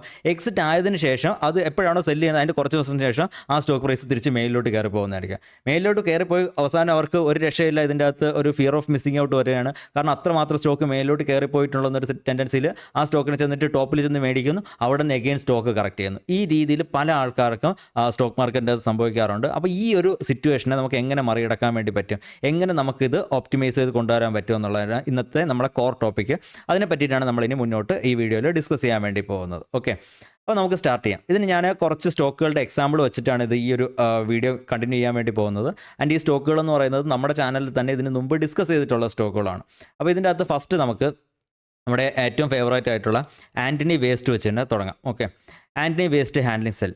ഈ ഒരു സ്റ്റോക്കിനെ സംബന്ധിച്ചിടത്തോളം നിങ്ങൾ നോക്കുകയാണെങ്കിൽ ഈ സ്റ്റോക്കിൻ്റെ അകത്ത് നമ്മൾ ബൈ പറഞ്ഞിട്ടുണ്ടായിരുന്നത് ജനുവരിയിലാണ് നമ്മൾ ഇതിൻ്റെ അകത്ത് ബൈ പറഞ്ഞിട്ടുണ്ടായിരുന്നത്. അതിൻ്റെ റീസൺ എന്ന് വെച്ച് കഴിഞ്ഞാൽ ഈ സ്റ്റോക്കിൻ്റെ അകത്ത് അത്യാവശ്യം നല്ലൊരു പാറ്റേൺ ആണ് ബിൽഡ് ചെയ്തുകൊണ്ടിരുന്നത്. അതിനുശേഷം സ്റ്റോക്കിൻ്റെ അകത്ത് ഓൾ ടൈം ഹൈയുടെ ബ്രേക്കൗട്ട് കാര്യങ്ങളൊക്കെ കിട്ടുന്നുണ്ടായിരുന്നു. സ്റ്റോക്കിൻ്റെ ഫണ്ടമെൻറ്റ്സ് എല്ലാം വളരെ അട്രാക്റ്റീവ് ആയിരുന്നു. വാല്യുവേഷൻസ് എന്ന് പറഞ്ഞാൽ വളരെ ചീപ്പായിരുന്നു. എനിക്ക് തോന്നുന്നു ഒരു 20ൻ്റെ താഴെയുള്ള പിയിലായിരുന്നു അന്ന് സ്റ്റോക്ക് അവൈലബിൾ ആയിരുന്നത്. അതിൻ്റെ ഒരു ബുൾ മാർക്കറ്റിൻ്റെ അകത്ത് ഇത്ര കണ്ട് ചീപ്പായിട്ടുള്ള വാല്യുവേഷനിൽ ഗ്രോത്ത് ഓപ്പർച്യൂണിറ്റി ഉള്ള ഒരു കമ്പനി കിട്ടുക എന്നൊക്കെ പറയുന്നത് വളരെയധികം ബുദ്ധിമുട്ടായിട്ടുള്ള ഒരു കാര്യമായിരുന്നു. അപ്പോൾ അങ്ങനെ ഒരു സ്റ്റോക്ക് കണ്ടപ്പോഴത്തേക്കും ഞാൻ വളരെയധികം എന്താ പറയുക സ്റ്റഡി ചെയ്തിട്ട് എനിക്ക് ഭയങ്കര ഇഷ്ടത്തോടെ ആയിട്ടാണ് ഞാൻ ഈ സ്റ്റോക്ക് നിങ്ങളുടെ മുമ്പിലോട്ട് പ്രസൻറ്റ് ചെയ്തത്. പക്ഷേ പ്രസൻറ്റ് ചെയ്തതിന് ശേഷം സ്റ്റോക്കിൻ്റെ പെർഫോമൻസ് എന്ന് പറയുന്നത് വളരെ പൂറായിരുന്നു. പ്രസൻറ്റ് ചെയ്ത് കുറച്ച് ദിവസത്തിന് ശേഷം സ്റ്റോക്കിൻ്റെ അകത്ത് നമുക്കൊരു ബ്രേക്കൗട്ട് കാര്യങ്ങളൊക്കെ കിട്ടിയിട്ടുണ്ടായിരുന്നു. അതിനുശേഷം പൊസിഷൻ എടുത്തവർക്കും തന്നെ കുറച്ച് ദിവസം കഴിഞ്ഞപ്പോഴത്തേക്കും തന്നെ അടുത്ത് സ്റ്റോപ്പ് ലൂസുകളൊക്കെ അടിച്ചിട്ട് സ്റ്റോക്ക് താഴോട്ട് മൂവ് ചെയ്തിട്ടുണ്ടായിരുന്നു. അപ്പോൾ അതിൻ്റെ റീസൺ എന്ന് പറഞ്ഞത് ആ ടൈമിലായിരുന്നപ്പോഴത്തേക്കും ആ ഒരു ടൈമിൽ അതായത് ജനുവരി സ്റ്റാർട്ടിങ്ങിലൊക്കെ നമ്മൾ നോക്കാൻ നേരത്ത് മാർക്കറ്റിൻ്റെ അകത്ത് ഏറ്റവും ഫാൻസിയിലുണ്ടായിരുന്നത് നമ്മുടെ PSU സെക്ടേഴ്സ്, PSU എന്താ പറയുക സ്റ്റോക്കുകൾ, അതേ കണക്ക് തന്നെ പവർ സെക്ടറിൻ്റെ അകത്ത് വരുന്ന സ്റ്റോക്കുകൾ, പിന്നെ റെയിൽവേ സെക്ടറിൻ്റെ അകത്ത് വരുന്ന സ്റ്റോക്കുകൾ, ഇങ്ങനെ കുറച്ച് സ്റ്റോക്കുകളായിരുന്നു മാർക്കറ്റിൻ്റെ അന്നത്തെ ഫാൻസിയിലുണ്ടായിരുന്നത്. അതല്ലാതെ ഈ പറയുന്ന റീസൈക്ലിംഗ് തീമോ അതല്ലെങ്കിൽ ഇങ്ങനെ ലോ വാല്യുവേഷനിലുള്ള ഫണ്ടമെൻ്റലി സ്ട്രോങ് ആയിട്ടുള്ള സ്റ്റോക്കുകൾ ഇതൊന്നും തന്നെ മാർക്കറ്റ് അന്ന് മൈൻഡ് ചെയ്യുന്നില്ലായിരുന്നു. അപ്പോൾ അത് കാരണം സ്റ്റോക്കിൻ്റെ അകത്ത് നമുക്ക് ചെറിയൊരു ഡൗൺ സൈഡ് കിട്ടിയിട്ടുണ്ടായിരുന്നു. ആ സമയത്ത് എല്ലാ ആൾക്കാരുടെയും തന്നെ സ്റ്റോപ്പ് ലോസുകൾ അടിക്കുന്നുണ്ടായിരുന്നു. അതിൻ്റെ സ്റ്റോക്ക് താഴോട്ട് പോയി. താഴോട്ട് പോയതിന് ശേഷം സ്റ്റോക്ക് ഒരു ബോട്ടം എടുക്കുന്നു. ബോട്ടം എടുക്കുമ്പോഴത്തേക്ക് നമുക്ക് ഒരിക്കലും കൃത്യമായിട്ട് പറയാൻ പറ്റത്തില്ല അതാണ് സ്റ്റോക്കിൻ്റെ അൾട്ടിമേറ്റ് ബോട്ടം ആണെന്നും അന്ന് തൊട്ട് സ്റ്റോക്ക് തിരിച്ച് മേലിലോട്ട് കയറി വരുമെന്നൊന്നും നമുക്ക് ഒരിക്കലും തന്നെ പറയാൻ വേണ്ടി പറ്റത്തില്ല. അതിൻ്റെ സ്റ്റോക്ക് ബോട്ടം എടുത്തതിന് ശേഷം 415 റേഞ്ചിലോട്ടൊക്കെ സ്റ്റോക്ക് ബോട്ടം എടുത്തതിന് ശേഷം സ്റ്റോക്ക് അവിടെ നിന്ന് വൺ വേ അപ്പ് റാലിയാണ് തിരിച്ച് നമുക്ക് തന്നിട്ടുണ്ടായിരുന്നത്. അത് ഒറ്റയടിക്ക് സ്റ്റോക്ക് അങ്ങ് മേലിലോട്ട് കയറി പോകുന്നുണ്ടായിരുന്നു. ഇടയ്ക്ക് ബ്രേക്ക് ഔട്ട് വന്നപ്പോഴത്തേക്ക് നമ്മൾ ഓൾ ടൈം ഹൈക്ക് അടുത്ത് ബ്രേക്ക് ചെയ്തപ്പോഴത്തേക്ക് നമ്മൾ പറഞ്ഞിട്ടുണ്ടായിരുന്നു റീ എൻട്രി ചെയ്യാമെന്നൊക്കെ നമ്മൾ പറഞ്ഞിട്ടുണ്ടായിരുന്നു. അതിനുശേഷം അപ്പോഴും റീ എൻട്രി ചെയ്യാൻ വേണ്ടിയിട്ട് ആൾക്കാർക്കൊരു കോൺഫിഡൻസ് കാര്യങ്ങളൊന്നും തന്നെ ഒരിക്കലും ഉണ്ടായിരിക്കത്തില്ല. കാരണം ഇത്രയും നാൾ പെർഫോമൻസ് ഇല്ലാതിരുന്ന സ്റ്റോക്ക് പക്ഷേ വേറെ സ്ഥലത്ത് നോക്കാൻ നേരത്ത് ഓൾറെഡി തന്നെ 10x 20x ആയി കുറേ ആൾക്കാർ പൈസ ഉണ്ടാക്കിയിട്ടുള്ള സ്റ്റോക്ക്. ഇതുവരെ ആരും പൈസ ഉണ്ടാക്കാത്തൊരു സ്റ്റോക്ക്. അപ്പോൾ ആ രീതിയിലാണ് ആൾക്കാർ അതിനെ ചിന്തിക്കുന്നത്. അതിനുശേഷം ഈ സ്റ്റോക്ക് പെർഫോമൻസ് ചെയ്ത് മേലിലോട്ട് കയറുന്നു. ഓരോ ദിവസം നല്ല പെർസെൻറ്റേജ്, ഒരു ദിവസം 13%, വേറൊരു ദിവസം 15% ഒക്കെ വെച്ചിട്ട് സ്റ്റോക്ക് ഓരോ ദിവസം ഇങ്ങനെ മേലിലോട്ട് കയറാൻ നേരത്ത് ഒരു പർട്ടിക്കുലർ ടൈം എത്തുമ്പോഴത്തേക്കും ആൾക്കാരുടെ ക്ഷമ നശിക്കും. അവർ വിചാരിക്കും ഈ സ്റ്റോക്കാണ് ഇനി അടുത്ത് കയറാൻ പോകുന്നത്, ഞങ്ങൾ ഇതിൽ കയറിയില്ലെങ്കിൽ എൻ്റെ എന്താ പറയുക ഒരു ഓപ്പർച്യൂണിറ്റിയുടെ മിസ്സാവുകയാണ് എന്ന് പറഞ്ഞുകൊണ്ട് ആൾക്കാർ പോയിട്ട് ഇതിൻ്റെ ഏറ്റവും ടോപ്പിൽ പോയിട്ട് പൊസിഷൻ ബിൽഡ് ചെയ്യുമ്പോഴത്തേക്കും ഈ സ്റ്റോക്കിൻ്റെ അകത്ത് കറക്ഷൻ വരുന്നതായിരിക്കും. ആൻഡ് ആദ്യം ഇവരിവിടെ മേടിച്ചു, അതിന് കാരണം അവർക്ക് നഷ്ടം വന്നു, അവർ സ്റ്റോപ്പ് ലോസ് അടിച്ച് താഴെ പോയപ്പോഴത്തേക്കും അവർ അതിൻ്റെ അകത്തുനിന്ന് എക്സിറ്റ് ആയതിനു ശേഷം അവർ ആ സ്റ്റോക്കിൻ്റെ അകത്ത് അതായത് ഒരാൾ മേടിച്ചു, നഷ്ടം സംഭവിച്ചു, വിറ്റ് കഴിഞ്ഞപ്പോഴത്തേക്കും സ്റ്റോക്ക് മേലിലോട്ട് പോയി, അവിടെയും നഷ്ടം. അത് കഴിഞ്ഞിട്ട് എഗെയിൻ സ്റ്റോക്കിൻ്റെ അകത്ത് എൻട്രി ചെയ്തപ്പോൾ സ്റ്റോക്ക് തിരിച്ച് പിന്നെ ഇടിഞ്ഞ് താഴോട്ട് വരുന്നു, അവിടെയും നഷ്ടം. ഈ രീതിയിലാണ് ഈ ഒരു സ്റ്റോക്ക് ഒരു സാധാരണക്കാരായിട്ടുള്ള ഒരു ഇൻവെസ്റ്ററിനെ സംബന്ധിച്ചിടത്തോളം ഈ സ്റ്റോക്ക് ബിഹേവ് ചെയ്തിട്ടുണ്ടായിരിക്കുന്നത്. ആൻഡ് ഈ ഒരു കോണ്ടെക്സ്റ്റിലാണ് നമ്മൾ ഇന്നത്തെ ഈ ഒരു വീഡിയോ മൊത്തം സംസാരിക്കാൻ പോകുന്നത്. അല്ലെങ്കിൽ ഈ ഒരു സിറ്റുവേഷൻ നിങ്ങൾക്ക് എങ്ങനെ ഉണ്ടാകാതിരിക്കാം എന്നുള്ളതാണ് നമ്മൾ ഇന്നത്തെ വീഡിയോ വഴിയിട്ട് വളരെയധികം ഡീറ്റെയിൽ ആയിട്ട് ഡിസ്കസ് ചെയ്യാൻ പോകുന്നത്. ഓക്കെ, അപ്പോൾ നമുക്ക് ഇതിന് വേണ്ടിയിട്ട് കുറച്ച് എക്സാമ്പിൾസ് ആണ് ഇവിടെ എന്ന് പറയുന്നതായിരിക്കും. നമ്മൾ തന്നെ സംസാരിച്ചിട്ടുള്ള സ്റ്റോക്കുകൾ ഏതൊക്കെ രീതിയിൽ ബിഹേവ് ചെയ്തിട്ടുണ്ട്, അപ്പോൾ അത് വെച്ചിട്ടാണ് നമ്മളത് പറയുന്നത്. ഫസ്റ്റ് സ്റ്റോക്ക് എന്ന് പറയുന്നത് LT ഫുഡ്സ് എന്ന് പറയുന്ന സ്റ്റോക്കാണ്. ഈ സ്റ്റോക്ക് നമ്മൾ പറഞ്ഞതെന്ന് വെച്ച് കഴിഞ്ഞാൽ നമ്മുടെ ഇലക്ഷൻ്റെ റിസൾട്ട് കാര്യങ്ങളൊക്കെ വന്നതിന് ശേഷം ആദ്യം ഓൾ ടൈം ഹൈസ് ഹിറ്റ് ചെയ്യുന്ന ടൈപ്പ് സ്റ്റോക്കുകൾ എന്നുള്ള രീതിയിലാണ് നമ്മൾ ഇതിനെ സംസാരിച്ചിട്ടുണ്ടായിരുന്നത്. ആ സമയത്ത് ആദ്യം ഓൾ ടൈം ഹൈസ് ഹിറ്റ് ചെയ്ത സ്റ്റോക്ക് ആയിരിക്കും ആ ഒരു ബുൾ റണ്ണ് ലീഡ് ചെയ്യാൻ പോകുന്നത്, അല്ലെങ്കിൽ ആ ഒരു ബുൾ റണ്ണിൻ്റെ അകത്ത് നല്ല രീതിയിൽ പെർഫോമൻസ് നടത്താൻ പോകുന്നതെന്ന് പറഞ്ഞിട്ട് നമ്മൾ ജൂൺ 7-ാം തീയതി 6-ാം തീയതി എന്താണ് ഈ ഒരു സ്റ്റോക്കിനെ പറ്റി സംസാരിച്ചിട്ടുണ്ടായിരുന്നത്. ആൻഡ് അതിനുശേഷം സ്റ്റോക്ക് ഇപ്പോൾ നോക്കാൻ നേരത്ത് ഇന്ന ദിവസം 5% അപ്പായിരുന്നു. അതിൻ്റെ മൊത്തത്തിൽ സ്റ്റോക്ക് നമുക്ക് 73-74% റിട്ടേൺസ് എന്ന സ്റ്റോക്കും വളരെയധികം ബുള്ളിഷായിട്ടാണ് നിലനിൽക്കുന്നത്. ആൻഡ് ഈ സ്റ്റോക്കിൻ്റെ അകത്ത് നോക്കുകയാണെങ്കിൽ ഇതിൻ്റെ അകത്ത് ഒരു പ്രാവശ്യം പോലെ നമ്മൾ എൻട്രി ചെയ്ത പൊസിഷനിൽ നിന്ന് നമുക്ക് നമ്മുടെ സ്റ്റോപ്പ് ലോസ് അടിച്ചിട്ടില്ല. ഓക്കെ, അതായത് നമ്മൾ എവിടെയാണോ മേടിച്ചത് അവിടെ നിന്ന് കണ്ടിന്യൂസ് ആയിട്ട് അത് മേലോട്ട് മാത്രം കയറിപ്പോയാണ്. ഒരിക്കൽ പോലും ഇതിൻ്റെ അകത്ത് പൈസ ഇട്ടൊരു ഇൻവെസ്റ്ററിനെ സംബന്ധിച്ചിടത്തോളം തിരിച്ച് ചിന്തിക്കേണ്ടി വന്നിട്ടില്ല, അയ്യോ എൻ്റെ ക്യാഷ് ഇതിൻ്റെ അകത്ത് നഷ്ടത്തിൽ പോവുകയാണോ ഇല്ലയോ എന്ന് നമുക്ക് ഒരിക്കൽ പോലും തിരിച്ച് ചിന്തിക്കേണ്ടി വന്നിട്ടില്ല. അത് ആ ഒരു ബ്രേക്ക് ഔട്ടിന് ശേഷം വളരെ കൺസിസ്റ്റൻ്റ് ആയിട്ട് സ്റ്റോക്ക് മേലോട്ട് പൊയ്ക്കൊണ്ടിരിക്കുകയാണ്. പക്ഷേ അന്നത്തെ ദിവസം അതിൽ പൊസിഷൻ എടുക്കാത്ത ഒരാൾ, അല്ലെങ്കിൽ ആ ഒരു റേഞ്ചിൽ, ആ ഒരു ബ്രേക്ക് ഔട്ട് റേഞ്ചിൻ്റെ അകത്ത് ഇതിൻ്റെ അകത്ത് പൊസിഷൻ എടുക്കാത്ത ഒരാളെ സംബന്ധിച്ചിടത്തോളം ഈ സ്റ്റോക്ക് മിസ്സായി പോയ ഒരു സംഭവമാണ്. അതിനുശേഷം മേലോട്ട് പോയിട്ട് അയാൾ പൊസിഷൻ എവിടെ എടുത്താലും അതിൻ്റെ അകത്ത് അയാളുടെ റിസ്ക് കൂടി വരുന്നതായിരിക്കും. ഓക്കെ, അതിൻ്റെ അകത്ത് ഇനി എവിടെ എടുത്താലും നേരത്തെ നമ്മൾ ആൻ്റണി വേസ്റ്റിൽ കണ്ടതുപോലെ ഒരു കറക്ഷനുള്ള പോസിബിലിറ്റി ഉണ്ട്. അപ്പോൾ ഇത് ഇങ്ങനൊരു സ്റ്റോക്ക് നമ്മളെ കയ്യിൽ നിന്ന് നമുക്ക് ആ പ്രോപ്പർ സ്ഥലത്ത് ബ്രേക്ക് ഔട്ടിൽ നമുക്ക് എൻ്റർ ചെയ്യാൻ പറ്റിയിട്ടെങ്കിൽ നമ്മൾ അതിനെ അവോയ്ഡ് ചെയ്യുക എന്നുള്ളതാണ് നമുക്ക് ചെയ്യാൻ പറ്റുന്നത്. അപ്പോൾ ഞാനിവിടെ പറഞ്ഞ ഈ ഒരു എക്സാമ്പിളിൻ്റെ റീസൺ എന്ന് വെച്ച് കഴിഞ്ഞാൽ ബ്രേക്ക് ഔട്ടിന് ശേഷം ഒരു രീതിയിലും നമ്മളെ സ്റ്റോപ്പ് ലോസ് അടുപ്പിക്കാതെ കൺസിസ്റ്റൻ്റ് ആയിട്ട് മേലോട്ട് പോയ ഒരു കാറ്റഗറി നിങ്ങൾക്ക് ഇവിടെ പരിചയപ്പെടുത്താൻ വേണ്ടിയിട്ടാണ് ഞാൻ ഈ സ്റ്റോക്ക് പറഞ്ഞത്. ഇതേ കണക്ക് നമുക്ക് 2-3 സ്റ്റോക്ക് കൂടെ ഡിസ്കസ് ചെയ്ത ശേഷം നമുക്ക് അടുത്ത കാറ്റഗറിയിലോട്ട് പോകാം. അടുത്ത കാറ്റഗറീസാണ് നമുക്ക് ഏറ്റവും കൂടുതൽ അലാമിംഗ് ആയിട്ടുള്ള കാറ്റഗറീസ്. ഇങ്ങനെയുള്ള കാറ്റഗറിയിലുള്ള സ്റ്റോക്കാണ് കിട്ടുന്നതെങ്കിൽ അത് നമുക്ക് സന്തോഷമാണ്. കാരണം അതിൻ്റെ അകത്ത് നമുക്ക് സ്റ്റോപ്പ് ലോസ് അടിക്കുന്ന ഒരു ഓപ്ഷനേ വരുന്നില്ല. സ്റ്റോക്ക് നേരെ അങ്ങ് മേലോട്ട് കയറി പോവുകയാണ് സംഭവിക്കുന്നത്. അപ്പോൾ ഫസ്റ്റ് സ്റ്റോക്ക് LT ഫുഡ്സ്, രണ്ടാമത് വന്നേക്കുന്നത് വെച്ച് കഴിഞ്ഞാൽ ബിക്കാജി ഫുഡ്സ് എന്ന് പറഞ്ഞ സ്റ്റോക്കാണ്. ഈ സ്റ്റോക്കിൻ്റെ അകത്ത് നമ്മൾ 2 പ്രാവശ്യമായിട്ടാണ് എൻട്രി ഉണ്ടായിരുന്നത്. ഒന്നെന്ന് പറയുന്നത് ഇതിൻ്റെ ഒരു നല്ല റിസൾട്ട് വന്ന് സ്റ്റോക്ക് ഒരു നല്ലൊരു ഗ്യാപ്പ് അപ്പ് ഓപ്പണിംഗ് ഒക്കെ തരുന്നതിന് കുറച്ച് മുന്നായിട്ട് ഞാനത് ഒരു ടെക്നിക്കൽ ബ്രേക്കൗട്ട് വന്നപ്പോഴത്തേക്കും നമ്മുടെ വെബ്സൈറ്റിൻ്റെ അകത്ത് പബ്ലിഷ് ചെയ്തിട്ടുണ്ടായിരുന്നു. അതിനുശേഷം അത് നല്ലൊരു ഏണിങ്സ് കാര്യങ്ങളൊക്കെ കൊണ്ടുവന്നിട്ട് നല്ലൊരു അപ്പ് മൂവ്മെൻറ്റ് കാഴ്ചവെച്ചപ്പോഴത്തേക്ക് ഞാൻ അതിനെ പറ്റിയിട്ട് നമ്മുടെ ചാനലിൽ ഡിസ്കസ് ചെയ്തിട്ടുണ്ടായിരുന്നു. പിന്നെ മാത്രമല്ല നമ്മുടെ ഈ ഇലക്ഷൻ്റെ റിസൾട്ട് കാര്യങ്ങളൊക്കെ വന്നതിന് ശേഷം ആദ്യം ഓൾ ടൈം ഹൈസ് ഹിറ്റ് ചെയ്ത സ്റ്റോക്ക് എന്നുള്ള രീതിയിൽ ട്വിറ്ററിലും ഡിസ്കസ് ചെയ്തിട്ടുണ്ടായിരുന്നു. അപ്പോൾ 3 പ്രാവശ്യത്തിലായിട്ട് നമ്മൾ ഈ സ്റ്റോക്കിനെ പറ്റിയിട്ട് സംസാരിച്ചിട്ടുണ്ടായിരുന്നു. ആൻഡ് ഈ 3 പ്രാവശ്യത്തിൽ നമ്മൾ നോക്കാൻ നേരത്തെ ഈ സ്റ്റോക്ക് എവിടെയൊക്കെ നമ്മൾ ബൈ പറഞ്ഞിട്ടുണ്ടോ അവിടെ ഒന്നും തന്നെ സ്റ്റോപ്പ് ലോസ് അടുപ്പിക്കുന്ന പരിപാടി അതിലോട്ട് വന്നിട്ടില്ല. അതായത് നമ്മൾ മേടിച്ച റേസിൽ നിന്ന് ഒരുപാട് താഴോട്ട് വന്നിട്ടില്ല. സ്റ്റോക്ക് അവിടെ നിന്ന് കൺസിസ്റ്റൻ്റ് ആയിട്ട് മേലോട്ടാണ് കയറി പോയിട്ടുണ്ടായിരുന്നത്. ആൻഡ് നമ്മൾ ആദ്യം പറഞ്ഞ ലെവൽസിൽ നിന്ന് നോക്കുകയാണെങ്കിൽ ഏകദേശം 10-60% മേലിൽ സ്റ്റോക്ക് റിട്ടേൺസും തന്നിട്ടുണ്ട്. ഓക്കെ, അപ്പോൾ ഈ വളരെ കുറച്ച് മാസം കൊണ്ട് 3 മാസം കൊണ്ട്, നേരത്തെ പറഞ്ഞ സ്റ്റോക്ക് ആണെങ്കിൽ 3 മാസം കൊണ്ട് 70-75% റിട്ടേൺസ്, ഈ സ്റ്റോക്ക് നോക്കുകയാണെങ്കിൽ ഏകദേശം 64-65% റിട്ടേൺസ് 3 മാസം കൊണ്ട് തന്നിട്ടുണ്ടായിരുന്നു. അപ്പോൾ വളരെ ചെറിയ ടൈം കൊണ്ട് വളരെ വലിയ പെർസെൻറ്റേജിൻ്റെ റിട്ടേൺസ്, പ്ലസ് ഏറ്റവും വലിയ പ്ലസ് പോയിന്റ് എന്ന് പറയുന്നത് സ്റ്റോപ്പ് ലോസിലോട്ടേ ഈ സ്റ്റോക്കുകൾ തിരിഞ്ഞു നോക്കിയിട്ടില്ല എന്നുള്ളതാണ്. അതിൻ്റെ മൂന്നാമത്തെ സ്റ്റോക്ക് എന്ന് പറയുന്നത് നമ്മുടെ അസോസിയേറ്റ് ആൾക്കോൾ എന്ന് പറഞ്ഞ സ്റ്റോക്ക്. ഈ സ്റ്റോക്ക് ഞാൻ കൃത്യമായിട്ട് എപ്പോഴാണ് പറഞ്ഞതെന്ന് ഓർക്കുന്നില്ല, ഫെബ്രുവരിയിലോ അതല്ലെങ്കിൽ എനിക്ക് തോന്നുന്നു മെയ്യിലോ ആണ് പറഞ്ഞായിരിക്കും. എവിടെ നിന്നായാലും സ്റ്റോക്ക് ഇപ്പോൾ 60% മേലെ റിട്ടേൺസ് തന്നിട്ടുണ്ട്. സ്റ്റോക്കും നമുക്ക് സ്റ്റോപ്പ് ലോസ് അടുപ്പിക്കാത്ത രീതിയിൽ സ്റ്റോക്ക് താഴോട്ട് ഒരിക്കലും തന്നെ വന്നിട്ടില്ലായിരുന്നു.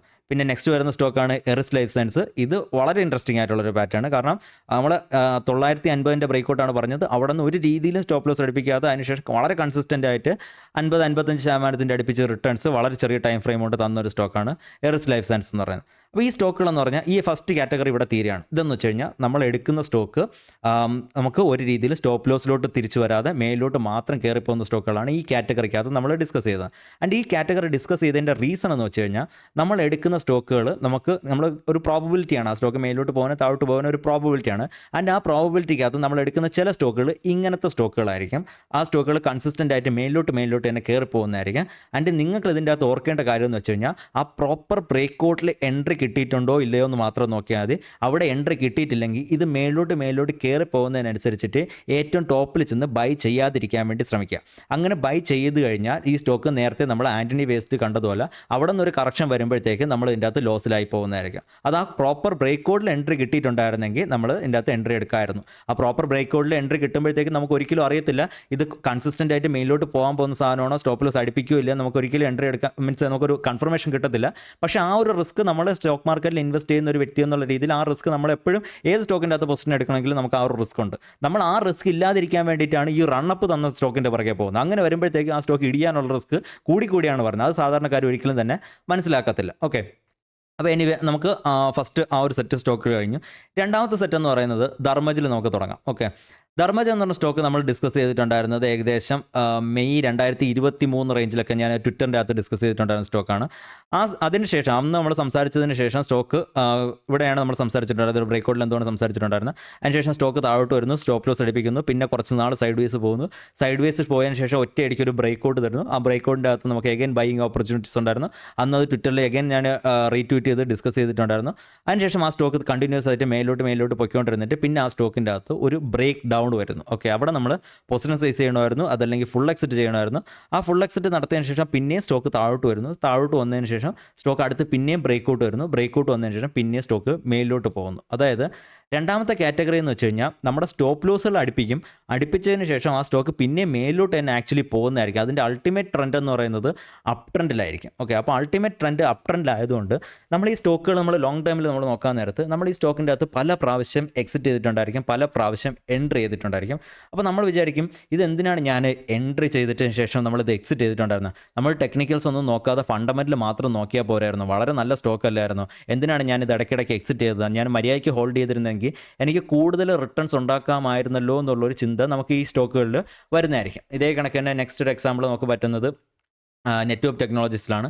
ഈ സ്റ്റോക്ക് ഞാൻ 800 രൂപ ടൈമിലൊക്കെ നമ്മുടെ ട്വിറ്ററിൻ്റെ അകത്ത് ഡിസ്കസ് ചെയ്തിട്ടുണ്ടായിരുന്ന സ്റ്റോക്കാണ്. അതിനുശേഷം സ്റ്റോക്ക് നമ്മുടെ സ്റ്റോപ്പ് ലോസ് അടുപ്പിക്കാത്ത രീതിയിൽ താഴോട്ട് വന്നിട്ടുണ്ടായിരുന്നു. താഴോട്ട് വന്നതിന് ശേഷം എഗെയിൻ അടുത്തൊരു ബ്രേക്കൗട്ട് തരുന്നത് 900 രൂപ റേഞ്ചിലാണ് അടുത്ത ബ്രേക്കൗട്ട് വരുന്നത്. അപ്പോൾ നമുക്ക് ഒരു പ്രാവശ്യം നമ്മൾ എൻട്രി ചെയ്തു, നമ്മുടെ നഷ്ടം വന്നു, നമ്മൾ സ്റ്റോപ്പ് ലോസ് അടുപ്പിച്ച് താഴോട്ട് പോയി തിരിച്ച് റീ എൻട്രി നമ്മൾ ചെയ്തിരുന്നെങ്കിൽ നമ്മളിപ്പോൾ ഈ സ്റ്റോക്കിൻ്റെ അകത്ത് ഏകദേശം ഒരു 200% മേലിൽ റിട്ടേൺസുമായിട്ട് നിൽക്കുന്നുണ്ടായിരുന്നു. ഓക്കെ, അപ്പോൾ ഈ സ്റ്റോക്കിൻ്റെ അകത്ത് നമുക്ക് വേണമെങ്കിൽ ചിന്തിക്കാമായിരുന്നു, ഇതിൻ്റെ അകത്ത് നമ്മൾ ഒരിക്കൽ സ്റ്റോപ്പ് ലോസ് അടുപ്പിച്ചാണ്, ആ സമയത്ത് നമ്മളത് എക്സിറ്റ് ചെയ്തപ്പോഴത്തേക്ക് നമുക്ക് കുറച്ച് നഷ്ടം വന്നു. അതിനുശേഷം സ്റ്റോക്ക് പിരിച്ച് മേലിലോട്ട് കയറിയപ്പോഴത്തേക്ക് കറക്റ്റായിട്ട് എൻട്രി എടുത്തവർക്ക് മാത്രമേ രണ്ടാമത്തെ പ്രാവശ്യം അതിൻ്റെ അകത്ത് പ്രോഫിറ്റും കിട്ടിയിട്ടുണ്ടായിരിക്കും. അതും വളരെ ഇമ്പോർട്ടൻ്റ് ആയിട്ടൊരു കാര്യമാണ്.